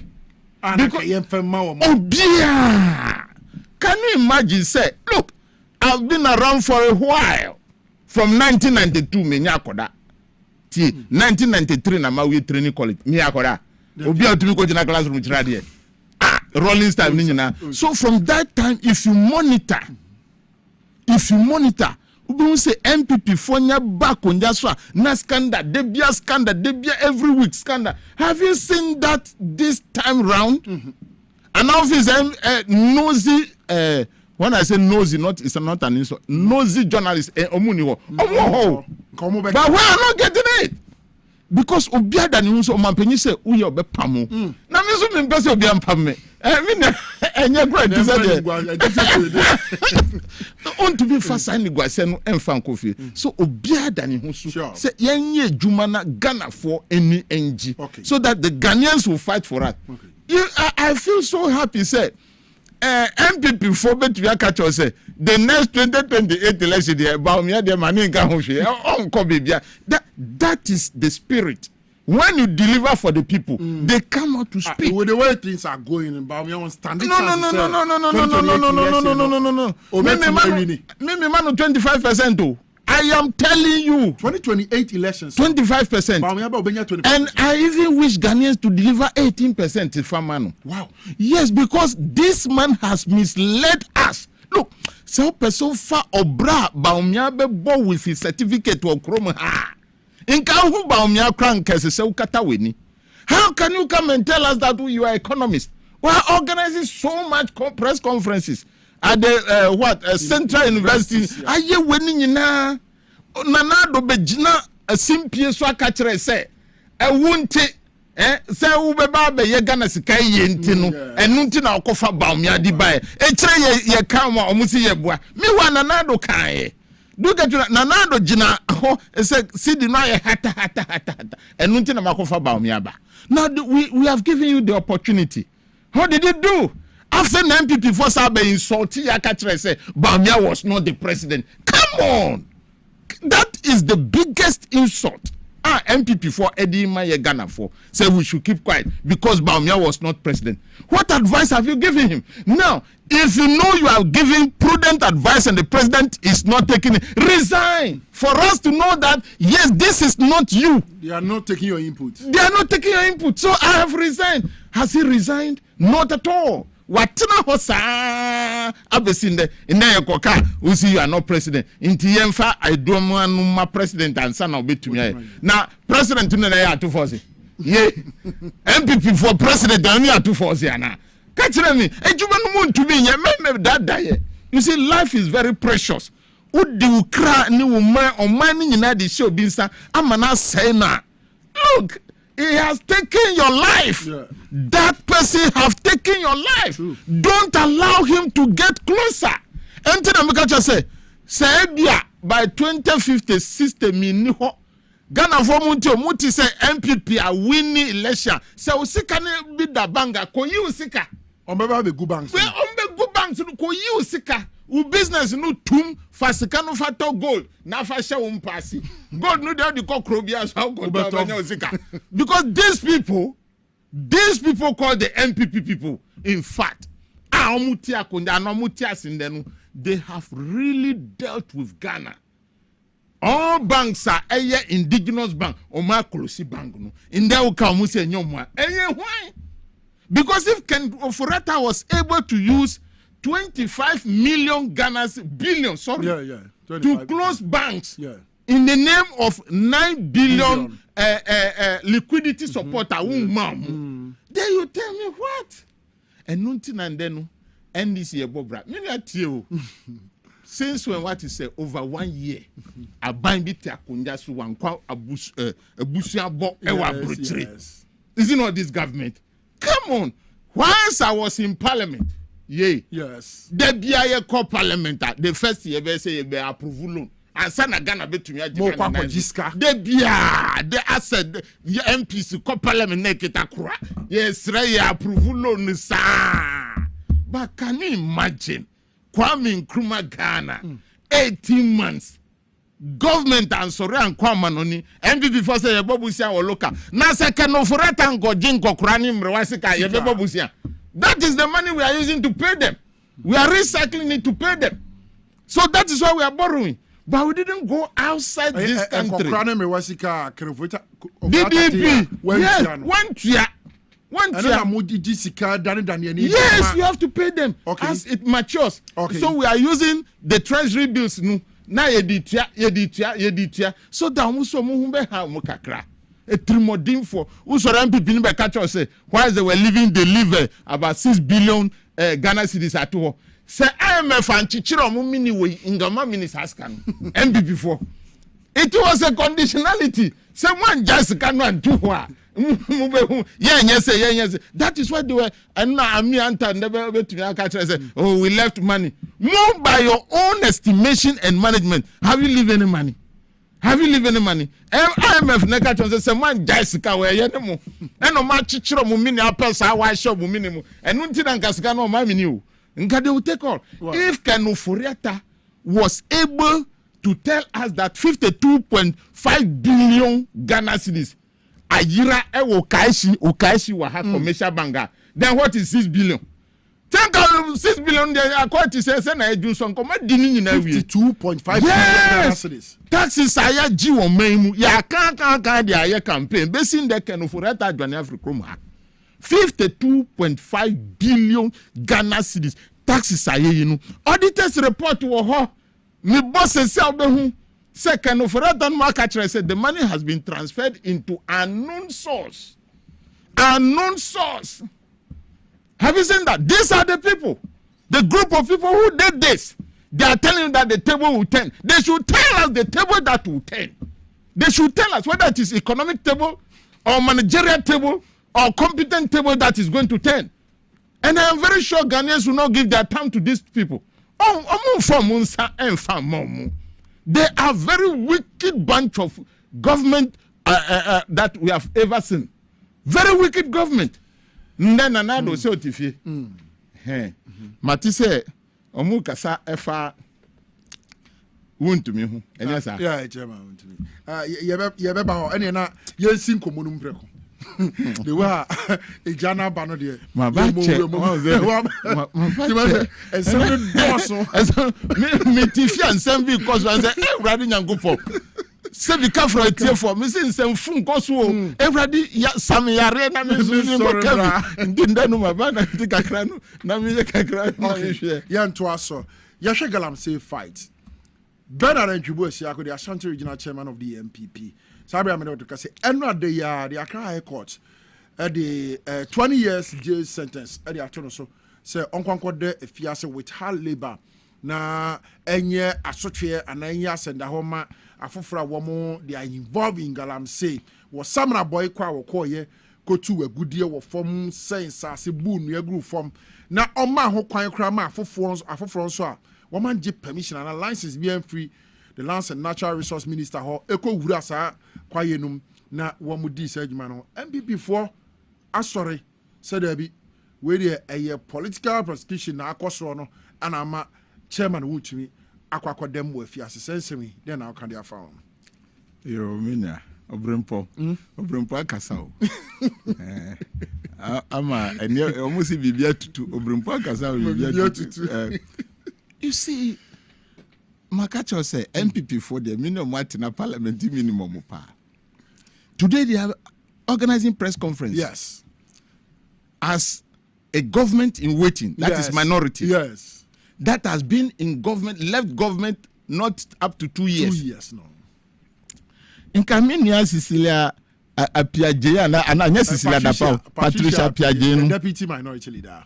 Bisanu said, one woman Embra LI 2462. Nanandanko Kufado, Party Ben, MPP. Na Apiajezo or Party Ben, MPP. Intino Kata, Yatis and Fu Okro, Yegusuti.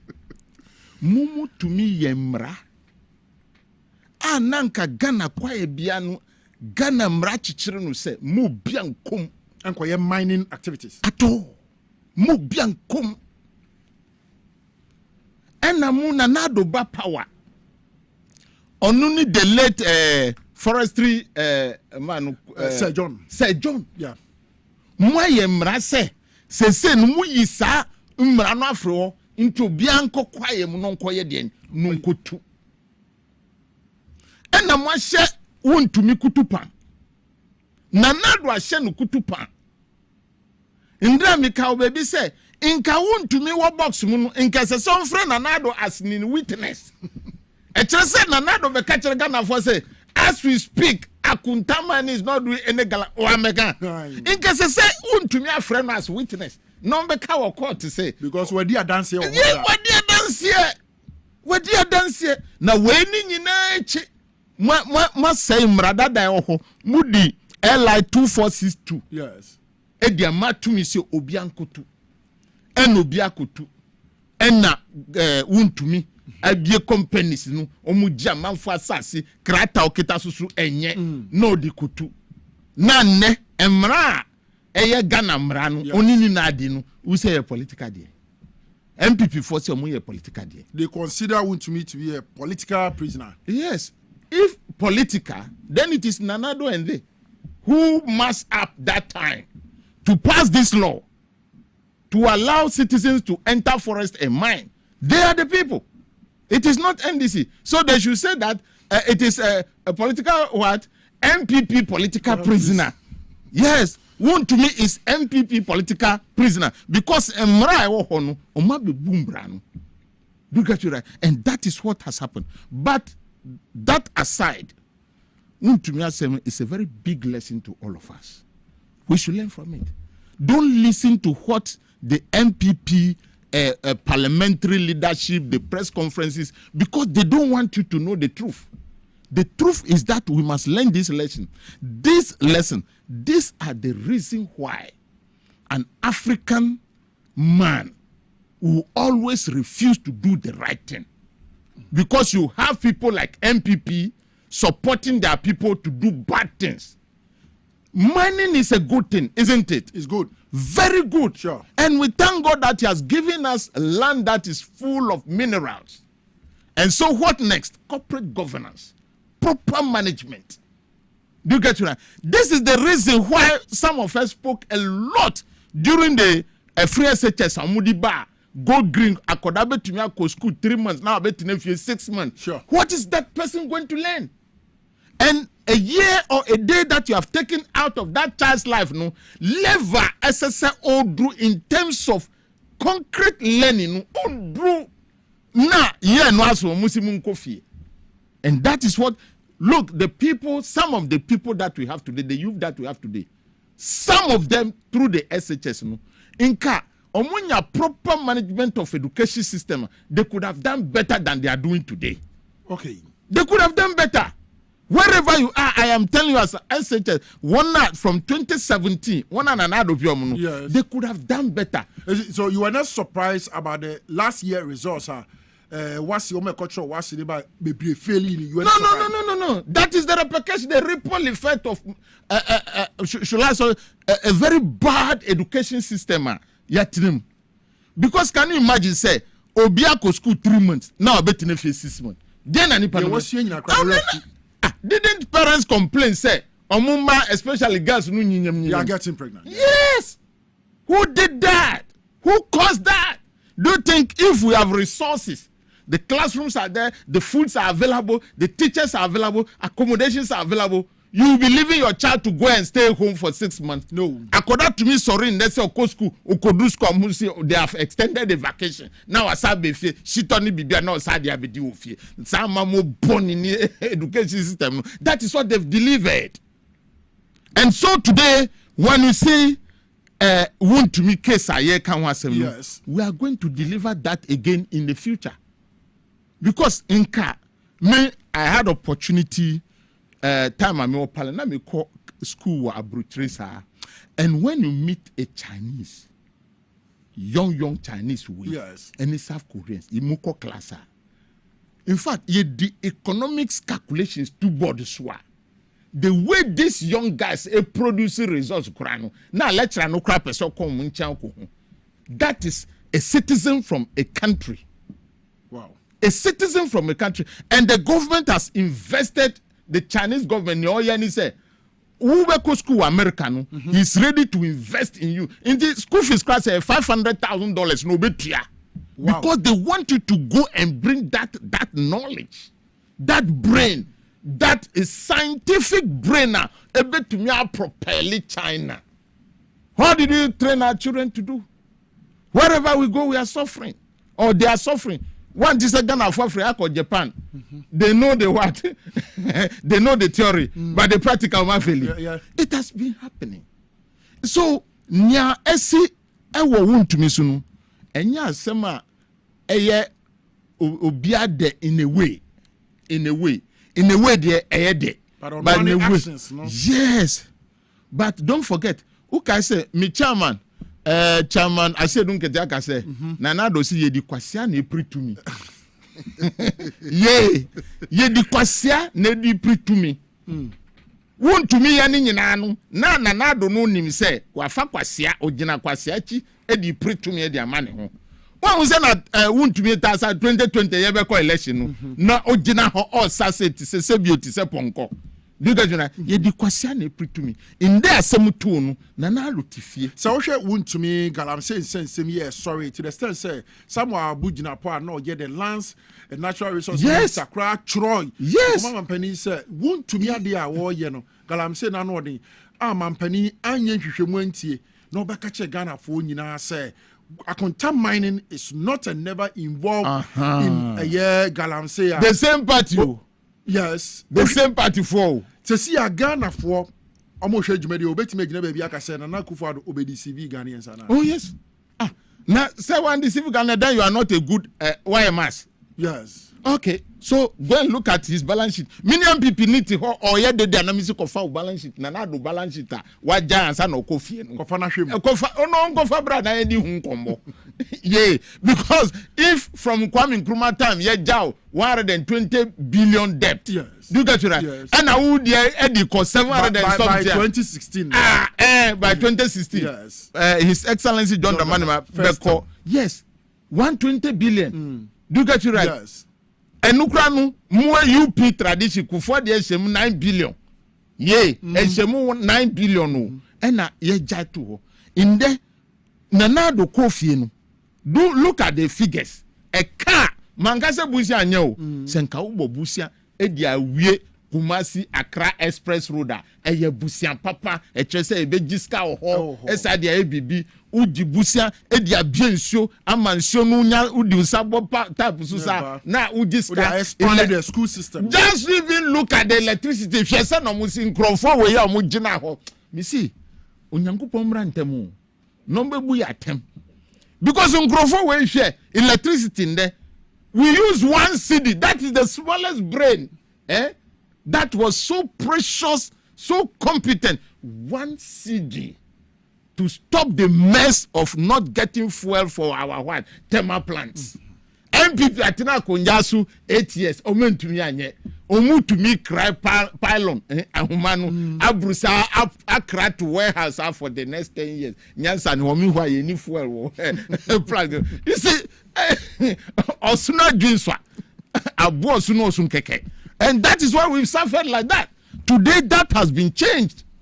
Today, that almost gold board wanyashi gold board sanyan sankitiwa gold board diba led by Sami Jenfi say Freneko Obibia gold shall botomu de kwa we smuggler. Look at this small brain. Any osunu trim. Small brain when you ya bra India for besisa gold akọ Lebanese besisa akọ Dubai for the omudi ya twins a train twins that small brain in their branch any board members any Bank of Ghana etinasi finance minister ye we no look at us Ghana fan into my pafra onyankopon ti ayadwo ayanyansa ye kache obi se oni nyansa na wafa mfanto ho amama o se efa ye gold ho na sa fa 1 cedi efa ye fuel ho na bisa ho se na nyansa we na wo hi dada na ye bresa ye e wo hi na ye bresa. So it is about brain. So we should learn from this. What has happened to Wontumi? You see, near many say yes, also our family. No matter what, our family. Sure. Our family. But Senka, Nanando to meet Wontumi, send now His Excellency John Dramani Mahama, and there, in Wontumi uncle that jail. In 10 people for Muna Mudi Wontumi the court jail. Too much like I said, another Kahon Wabuana Chema Wontumi. And yes, Metimiaka Maka. On another Sepakacho Sanka Wontumi on friend another as witness in the box. No Meka. Say Nana se wan kasawaka se menye Bolivia. Ndi kachire court. Kachire judge outina hofie no. Kachire no. They are the people. And MPP for no omuni ferie. In coming press conference me I will not let my face be there because my face back on we are going to meet you on the debate platform. Now bisa Suzuka. And I'm who say a political this who brought this LI 2462? Who brought it? Who is Nanado? Was he not your president? Yes. And now Ghana's president, your leader in the political party. And you never got to say, Akundama and Nyagalamse. So Abamu say, Nande, who the best say political what? But you want to me, I caught a man of 20 years, so won't come in any the party, MPP, the minority caucus in parliament. One more press conference, I can say meetings, I hold on. But this is a political prosecution. Now, I want to me, and yes, I'm Ghana for. Who say a political prosecution now one who flood about Samra boy. Yes. 30% of the town. In the when was the last time I who had the answer this year? Mr. So many years. The residents of Samra boy no ewo hwa ye money enti enra de ya time wa the Accra High Court at the 20-year jail sentence. Yes. So Samra boy ko chema hu to me so no. Na Ghana from it's a ready ambacho mama mi hu na ye bona Ghana for. Baby amoya galamse no serious no. Ehonu no. Nanado ni krom anye galamse ma nso abefa ebuakwa krom no. For the first time. Yeah. Nanado ankasa nka fa sa video no onhwe se na obu man no. You see, we criticize Nanado, myself included, but I've never insulted him. But criticisms will come when I have a reason why I am criticizing you. And empirical evidence for the reason why I am criticizing you. Honorable Meba, yanko share Samra boy for another year won't to me, the jail term, eto grano. Quite a fast reacting to the assembly ban. Yanko into us. Oh, Chama won't you know? Oba no, Oba has some about my own. She nipa back for a quite of fast ma in Suya for some boy queen. Nina, who didn't free send up our woman. Cause a man who said a man on my and then get him a so. Then so, and now my move and the penny is what bamity was a chairman to me, so yet. We say a deal 20 years, I say, I'm from a child to us, or yeah, and I'm calling my iti or any pala. There's any agent there. To me, they were high. Now, so Lord, I taking the course. Into me to make us say me, Dana say me the bet. Chairman to me, the CJ and Casado will be asked by into who deserves CJ because or man who saw a summer boy. A more quiet come and nipper who we. Chairman to me can see any papa who we. A tutu bonipano. Oh, I have a brave. It's Chairman to me, Okono baby ma bones emra wiase ani papa ko for ma sama tese adwuma hwede si koyeye numne follow so nya na wonam ho na wo sai na wo yese ye kaka nam se wa na wo obusi wo do sesi obunti do be ya na wo ye ti ama si asama boy do ya bread ye no so ebre no so ko brebi ndi te man bani for ni aboy mai eda ma se ayi anopai asama abia betu enfasa. I'm saying about the high and papa. I'm saying so Kurana say Coco no any I said look at it in the papers. Now I say tuning in there to go now. See a people prepare and say a pen no the people in more dreaming in Mama higher boy papa for the woman papa just enjoying the kura no the hand. Yes, a man penny for say, I'm not sure I'm not to talk to I'm not much of feeling. A slow Mumba Kaya, Mamma Philam, and my mazy on toy. I'm friendly, I'm not a way better, but I must see. And this I mean. May a bad time. Oh, Miss some from Sobia Bamba, as one consider. Then so be a bonia, you just got it to the so. I'm a nitria. Was I sassy? I know Crascania Bajono, about to me, dear, I be Biama, Ghana for Biasa prisons or Mugo Munya Dianini, but to me, dear, Biafield, Afidium. Now, more coaching it to no idea, Baba. Yes, Rama, Ghana for Chatis, dear, adorso. Minim the Ochinabin Bakabi Wagana Basu, I dear. So be I am from Son watching Atuma. Minim the Chilabin about to be Huni Baby or the Bayano. Because this time we had to some by Tribuna court near the first year about Tribuna Dinukra. Not just the Oko first Tribuna near Kwaku and the Mesro Mesrarum Omo Janomia Bibim Fahu. Na Brandon Onya and Fahu. And yes, I am a dress of myself for a smooth. But I am a Lucia than our Kwaku. Or a brand your friend was so or Bonabra. Osha no many na or yes ade ni nyam se Ghana fo nya ye nitua me mpo asase no meti bibi se yes president no na ono ma ne kwan o ma ne tumi so mva met the president ma ne tumi so mva metua na se bibi sa aba ade president no no hu kwa so de ba mana anga that time na o tunu ge nanga se Ghana fo ye kan bibi ye ne na do kan bibi ya nka hwe ya se ye mo obeye ababu Ghana fo no ma binum zo adwuma ye o sasa asini nya na binum zo nya adwuma on employment no ate so ha no ma binum zo ye adwuma ye ndem ye sra ma ansa guza ye mgotodwa ku fom Ghana mai Ghana president amamu amubu no ne ba bi no eye de beteduru ba bi anamu ya Odu ba bia na mu ya pa se bi be ye bomso kakra bi kim ye de na koto me pa cho me kan me so mo de ko social media bi be gina ho di matam just because I need to see ade ni nyango ba koto me wo di matam me body men di because phone okura me no me hu tam bo me nyakwan bo hwehwe so di wo ba ya me so men di me stro mo anjaye to me di anjaye na me ka zo bi ba ka so ya MPP ni ndo o kasa but anya me do ya ndi me say me forest no ma say me bibia Ghana ifo ye nyina ye japade na me de me ko hebi ena me de minum se sa ade ntina sa asem ne ye de e baaye an nsu ye afa ena ma hwehwe mu no mu se sa ade ntina asem na ye de aba nsu ntimi ri fa ye no ma jeli de se me de mini tumi bia what ya say mo na mo hwehwe eman mu de aban no hwe de e beboa no no ye de why I'm saying, in fact, about because I'm saying there, say, or young dada, I'm saying there about or blood from like I'm saying, but they were no console, I said, I'm saying. And then they are buying some of hand, in fact, a higher papa. The best is so to ya, a year for Korea, because Nega say, yeah, you won't side it. Nega me say, no, for me, yeah, for no, I said, for me, yeah, much money, yeah, I'm a catastrophe.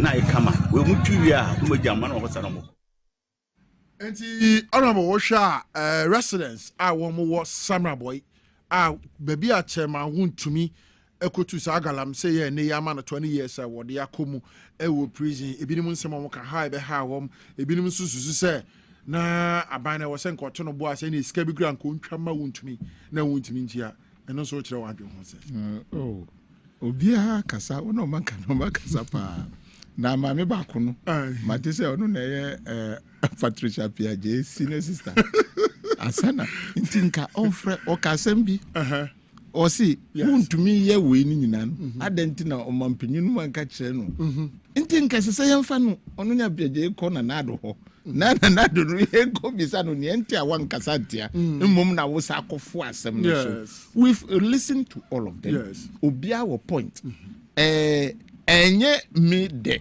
say ebia untumi crazy unya bibia mfrim da bi mi nya bibia mfrim mi ni no kra sha okay ye sha one on the first day oko CID headquarters okay da ho no na ye sha but let me tell you onunu onim nie ebia it doesn't track the behavior and the activities of untumi o di say but senko track pa dia obewu say enunti na nsuo no abeyiro mo yes sir lady ba kono kan say people na ejina nsuo na nimu ya no yadwini nyina gu fom it is say nsuo ni ba eba krom direct that is it and that is waka obia or that enclave and that is why they are taking him on now MPP forwards for one bi Mami Sanka suban bi those of them who are privileged are ebia mo ye MPs and are well educated no ye ka asem wa brofuma no omu constituency no mako Daniel asem na ka kire mo watwi mo they have been doing this for a long time and this is what has brought MPP down till today because they always deceive their supporters their base no they deceive them that's right because they say omuko kumasa ombeka cho say wuntumi ni echi aye no political what politically motivated yes say obeka cho no say wa say kwaye ama nipa no atiase say kwaye no say nti na ye chi no they will not tell them meanwhile we have this bunch of Ghanaians almost so dosu and you continue to deceive them to be thinking say ebi abanu na eye omusa. But we promise them this time round. I'm telling people, look, we manage this nation with peace and candor from Rawlings Ofria Kunyasu, Watina Krumha, Ayakayaka dia bia MPP penu, omudi yenu. As a former president, no, on one kasa kurani back. Okofa public way edi akofru aeroplane. Rawlings onu de enfani hu. Sa susu ye fi say atamus ebe ya ye frenu de asundwe hinu MPP will change. They have never changed. But we are promising them. Say omu yi to chere anasika chere as NDC no. We are promising them that we also remind them where we are coming from. We are not going to be adianu Ghana nye NDC dia, Ghana nye MPP dia. Yes. But if you think you will be doing things like this, also omu bi di kotu ho say NDC 15 MPP 0. Yeah. Do you get it? Yeah. In this say akoye 115. Me sure mo boss o 2015. Ye no ye be mo 20. Afiewe. They have to go. Now want to me hu. Ade no enye political vilification no. Obro ma bo wasas Ghana sas ye manage economy. Ora cases ahodo e work court nyina. Ebi betimi akojele wo. Say na ebi bet na won to me ango. And now visa no de ni de nka ho. Ye. Look at the young ones there. Esaba minua say obi by allegation because it has not been proven yet. Yes. Say obi 55 million abedum sem. The executive secretary of the interministerial quality committee on decentralization. Yes, abedum sem. How many ambulances you better with that 55 million? You see, say because the akunjabi mawa. You must know that any money that come to your sector, no, accounting will track it. Do you get it right? Okay. And some of people catch on say, FBS cannot be do one. It means you should say release biaba or akachi. By who say now who spend this cano, and that is where the tracing will begin. And no any political vilification be here, and that is what is happening. You discover no ma say no. So we are ready. Say ye be MPP for even 1,000 aguma magana ye die mfa super per what they have done so far through the process. What for money seeker? Yes, manager padi bia through the process. Enye ne obe Gina Street so aka me say table 10. The table must turn with evidence. Say ebia my ebony. But if the table did not turn with evidence, no ebe friend political vilification. Yes. Do you get it right? Yes. Indeed, if the table turn with evidence. I don't care. I don't care. Mrano dina sem ye. Uncle Bati say time yesisa Ghana Commercial Bank boss be local another owu ye kunu ya no. That is not the one we are talking about. Sameye bonia trami bonia maye court ma court nu endi asem no. Say they want to me there. That's all. So Ghanaians want to make is a big lesson to all of us. And nasusunu as I say, yen share na corporate governance. Ehun hia pa. Ba niema stress say, wono mutu ye mani ni ye brother ye papa na ye bra Ibrahim numu abamu hwe mra na omu show mu sapo mu sio. They should open the minds. They should employ more youth. Now they should go into mining. Ibrahim mesre pa.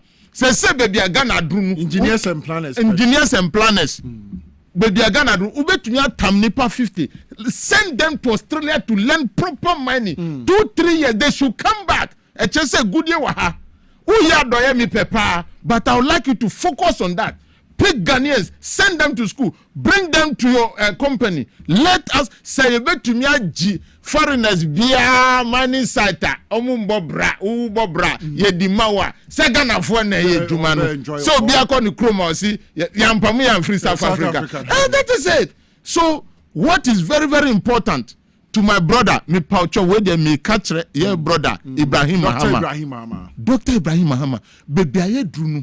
A good year waha. Yenuanu enim se na yetu. Yes. Send some of Ghanaians, say 100 crore, spend money on them, so that they will go and learn very very well. No more come back to be managers of these companies. Ube create na yenya sika magana ne enam ho a okoskwa. On say time I secondary school. Ufri school ba na why stro. Say no. enuna yesape. Okay. So this is what we are looking for from you. Very well. Ghanaians, what happens to me, and you'll be there. But as a teacher, at a point in time, you have to discipline the recalcitrant. Sure. So that the rest of the pupils in the class serve as a serve as a deterrent. Very That well. is what has been. Meda Daniel Kwesi Ashaiman and Yeneno Eshia Ewo Inside Politics Jumedi so na fe nsema hodo a etwegu ewo man Ghana mu ha de di ne sefata se won so ubetime nya ho ntiase pani abomode na ochirichiri mu ono CEO edema Complementary Education Agency and penny ababeka yensa. Yes. Accountability. My brother, complimentary. You don't have money. That is why we are not talking much about you. So we'll talk to the Minister of Finance now. We'll give you more money. Or about what in the Minister Kaya? Yeah, do something about it. Sure. Do something. Education. That's right. Sector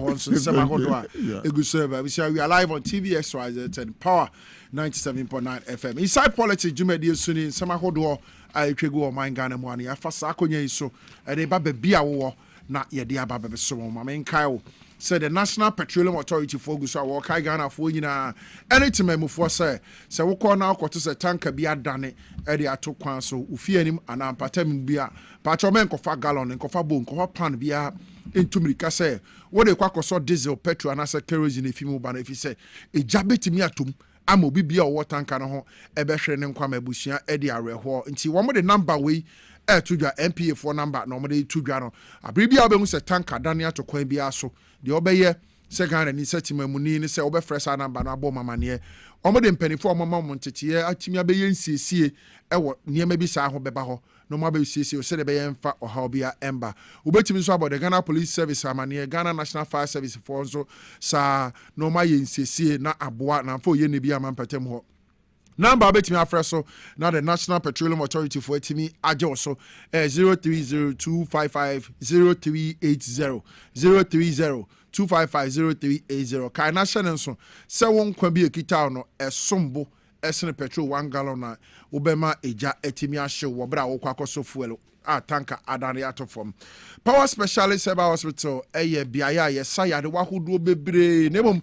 yade wa meba bɛbobɔdin yi deɛ wɔma sa ho agye abɔdi ne agyere adansedie wɔ ho ama afa baabia ɛno ne nsɛm a wɔ bia timi ka nti yade wa bi te sɛ hepatitis A, B, C, D up to E what the call Power Specialist Herbal Hospital ahyɛ ne so sɛ nya de a wobɛtimi asan ɛde aba fie bio fatty liver, sciatica, prostate, broken bones, ulcer, swollen neck, and fibroid. Sa yare nyina bomodi ko piem e Power Specialist Herbal Hospital. Penifo e ho e be modi ayehwehwemu yie e de adupa kan na sa yare asori afi onipadua no atimenya hode abobra agiska guboto mahwe abusua no. Hyane so se ko piem okumase a feyi ase Lake Bosom twekwan so opposite Just Bro Filling Station. Power Specialist Herbal Hospital ho ubedu nkran patam ho a Kwabenya Pokwasi ACP Road no so ubehunu omechira kwan ho na emom kopie takrade a omo Anaji Estate adjacent da Anaji MA Primary School momode nakọ na yare bi aye krankra beto so no no matter ba bi a wode akọ omo enso mu no omo ntu sa yare na se emfem mam frɛ number samede ba beto dwa na bi na nkyiremu bi wo ha wo san pɛ ede fi Power Specialist Herbal Hospital for mejo so no omo de asem 0244 544422 0244 544422 and 0200 383831 0200 383831 on WhatsApp number 0355 7978 78 0555 797878 now set me a Power Specialist Herbal Hospital for na yare bia abesua also 881 wo metu ase e the amount when your holiday, when you leave, when your vacation be, one kwa, one way, and I was showing you more per BIB or my Ghana Moya, Mudu, where Bemus a bruchere, a fay pa, no matimia quadaho, Ajima homiada dime, Pemu Eddie Dianepa, ama mo ho atimi ato mamani agede a ma men kanfo Safari Valley Eco Resort and Fema e bia ye ho afaye pa udu ho a nika with a greening nature wo ma fa so create man-made lake no boat si so betimi atena so ne ho kani na ma ride na mani age wo bra modim holidays no omo harmless zoo a emo awo mu nyina no betimi afidi bi ni bi adi agro afili nature ama wani etimi age wo mo dan fefefe mu nuane de company bi epebebi no ma conference a fresh Safari Valley Eco Resort for mejo so no ma nice space a obeti dey say jimedie no be wedding be engagement party na ye classy ne nkrofo be ba ni age a fresh Safari Valley Eco Resort for mejo so na fe wo masom wo kwampa so abisa friend number me di tu dwa no wo mo wo kwapema mu edukrom akuapem ene awukugu akuapem mpatem ho na omubutu a wo mesesi om ho fefefe friend number we nchiremu akabi om de besom no watimi akọ 0596 914394 0596 914394 and visit your website no www.safarivalleyresort.com na enkomo akabi ani omundi na omuma nchiremu a ukopiem e Safari Valley a wani betimi age kona kope Victory Garlic Mr. Nanyom uyo obi a wonsa ne wonan nyina etimi yetitiri wo ya de kakra na wakoma ebo kim na wabre se tam unhu ne wo ye wo ho business na etete wa brabo an enterprise for the Victory Garlic Mr. ba edroi wono ma ewurawura mogam ewurawura wuntimu na baby a esisi bia no ebiebie mu na manipadua na hoden ne ahomkeka abam na abere bia no watimi enya hoden akọ unyuma so enti kopa bi na ahoden emra oni padua no wokọ kan shikin so wokọ a wobetimi anya Victory Garlic Mixture and enterprise for the abedwaman so ni bi na wato ne mo open the door etu as a pharmacy shop as a herbal shop now the good shop now so wato na nkrofo aba betobi dia and enterprise how many Victory Garlic Mixture for aba edwaman so e wo number yi so na afi ani omu ninkita home 0201 293 280 0201 293 280 and 0242 545 633 0242 545 683 na fe and an enterprise for one man Victory Garlic Mixture fakogu shop mu na so ton faje afofron kwana hoden emetina omuni pedua we are live on the TVSYZ and the Power 97.9 FM inside politics Jumedi Suni and yene Daniel Kwasi Ashaiman ono ACU Edema Complementary Education Agency ana wabeka yensa wo fidie mu a yene no edisa enkomo we nchiaka sie pa emfa enko ema eye mia mikrom hina na apia enti tutu akuapem man hene nyankopon nhyira ohene na onye wo kase ne esiwani so se wo pese wo ye edeboa tutuman bia no nyankopon emfa saa adom no wonfa ennom na tutuman enye kra behwe nyankopon enhyira obebere pa se wo akwatia so matena open yes akwatia topreman boadua yes mikrom ba konso ene ho NDC amanyoko a ewo ho constituency elections a eba so yi menua ba ko wo ho ye friend Al Hassan Nuruddin Jordan aka Asankaba Oba Constituency Youth Organizer akwatiafo NDC for Al Hassan ejuma obo jumadia oye ewa akwatia na momodin na momfa nhye ne nsa Asankaba no Al Hassan Nuruddin Jordan eye akwatia Constituency Youth Organizer hope for momfa nhye ne nsa na obeboa na wama youth no ahoden aba begina soro e dey atai party na chi abisa yento yen komodie ne so na fe yenhwe na yemfa dwumadie no emra na wie honorable education sector no de that yeni won komo enrade ya na the Minister for Education honorable Arnold Isu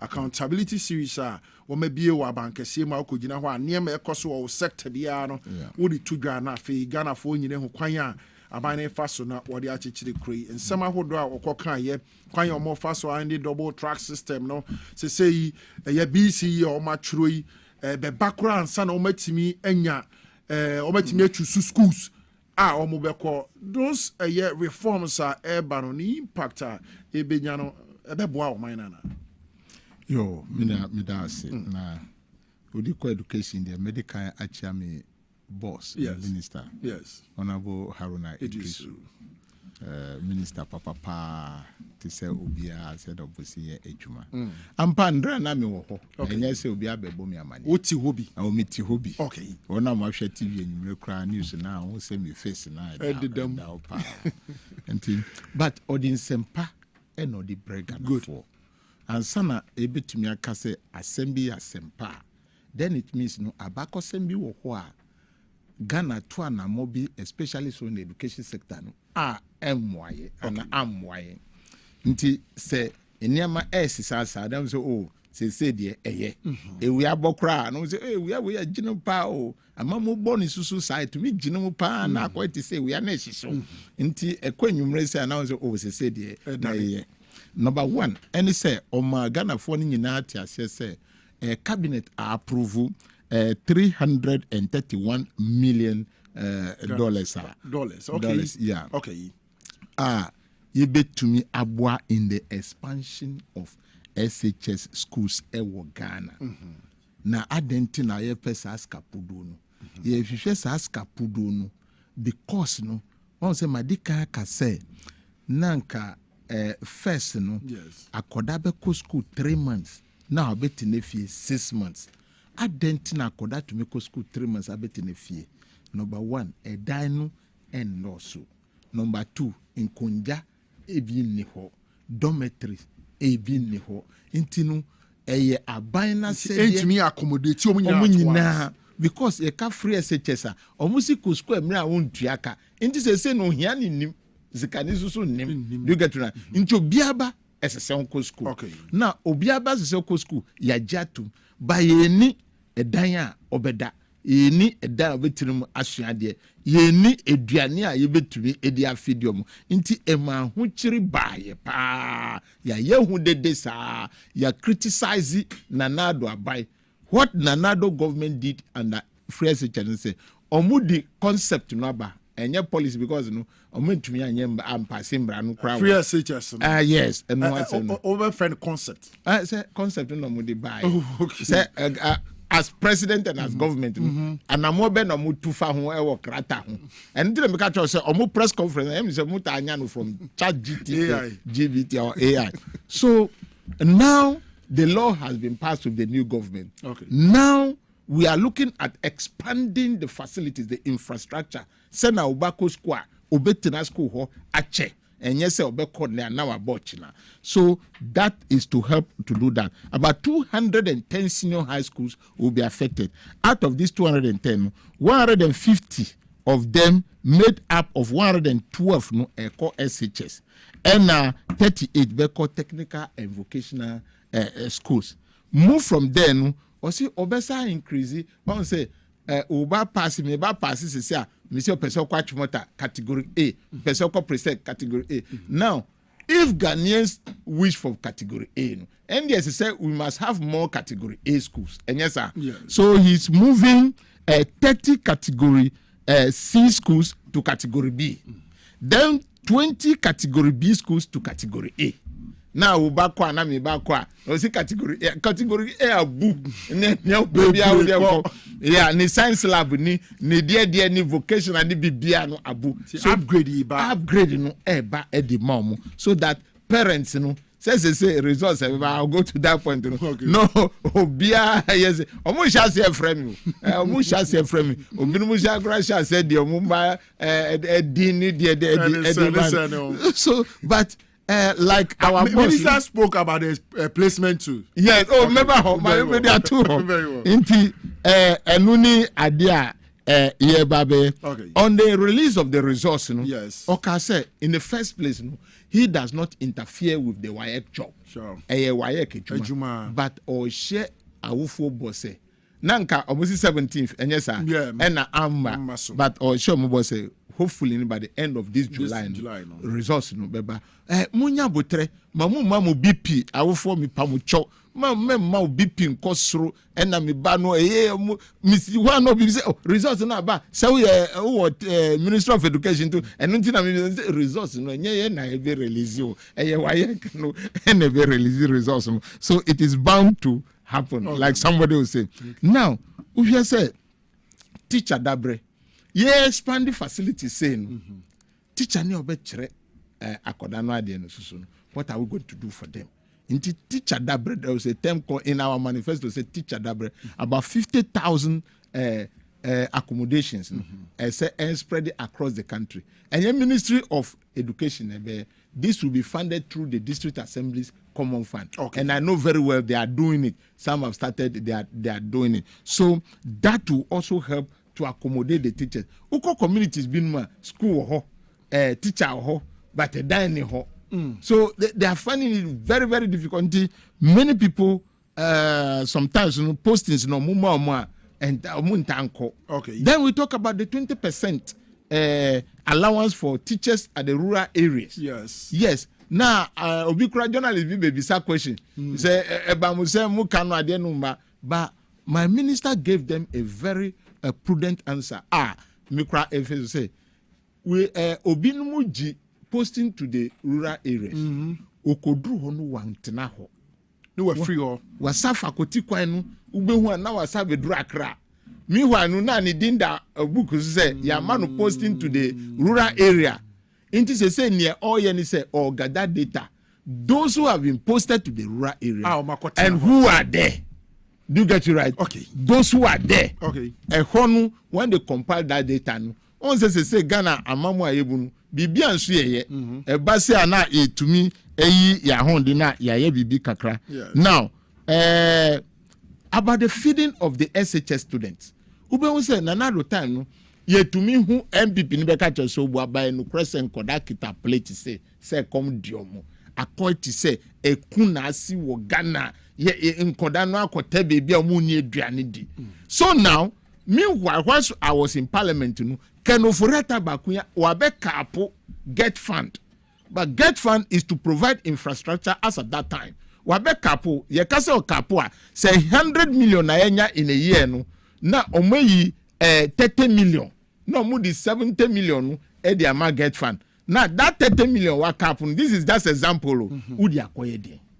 Udi akoye de. Intinu when nyamani nyina school nkodano any schools no. Now onu ba no wa di cap no. I say we will not cap it again. Okay. Now but he recap in the sense say sasika ye cap no. Yemfama schools no muntu eduane man nkodano no mundi. And the amount that is there was about 3.4 billion Ghana cedis no. Na enu na omudi to eduane ma enunti na quite say education sector no I to say asunjebi eba ho because the children must eat uti has say udidi shese na ukasa ama fifriti obi ka tro say pipa weni eduane na yesa o say come di wa fifri betu ebe land you to hospital when fifri papa eduane there. So we must feed our children. Now on the next one, any sanitary pad. You are told sanitary pad about 12.2 million sanitary pad. Edima 2.5 million girls are. Wow. As I say, omu yusu. And so the program is still going on. Okay. Now, officials curriculum at the basic level. One say ye kuomaimu say ye di curriculum bi ba ya ye chere nkoda mo primary ni we say na oba ni oba be ware be ma ye comprehensive sexuality education wo memu sa obi no maji ye kakradi obi maji ye insisa no maji insisa na de. Now we have changed that curriculum. Okay. I'm saying we have changed because I'm in the education sector. Yes. That curriculum has been changed. A lot of science has been brought in. A lot of technical issues are accordano from basic crano say won fidia omu fa coding enfandia grow. That is what to build their mind. Wow. Say and accordano be drew SHS crano na oniminie senia onim coding papa cra onim say na this anyama binu edidia grow. So these are some of the things that we spoke about. You mentioned something. Is it about placement? Yes.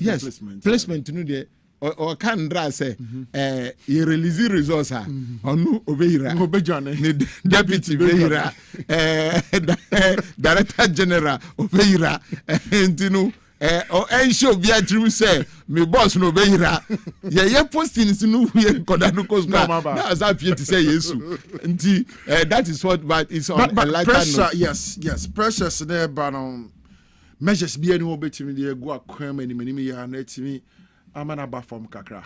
Yes, but enunti na musinka ube resource no ba na resource no ba na ansana we use schools into it's a new style, but still you know some parents want what they want. You cannot stop them. Me see last year dia me hu ewo me office no. Na no madam for no ba me office. Afi obechia me. Oba ye no office say no ye me last year no. Office me nji no. Me say oh me say me ba no onko SHS view. Me ba no university.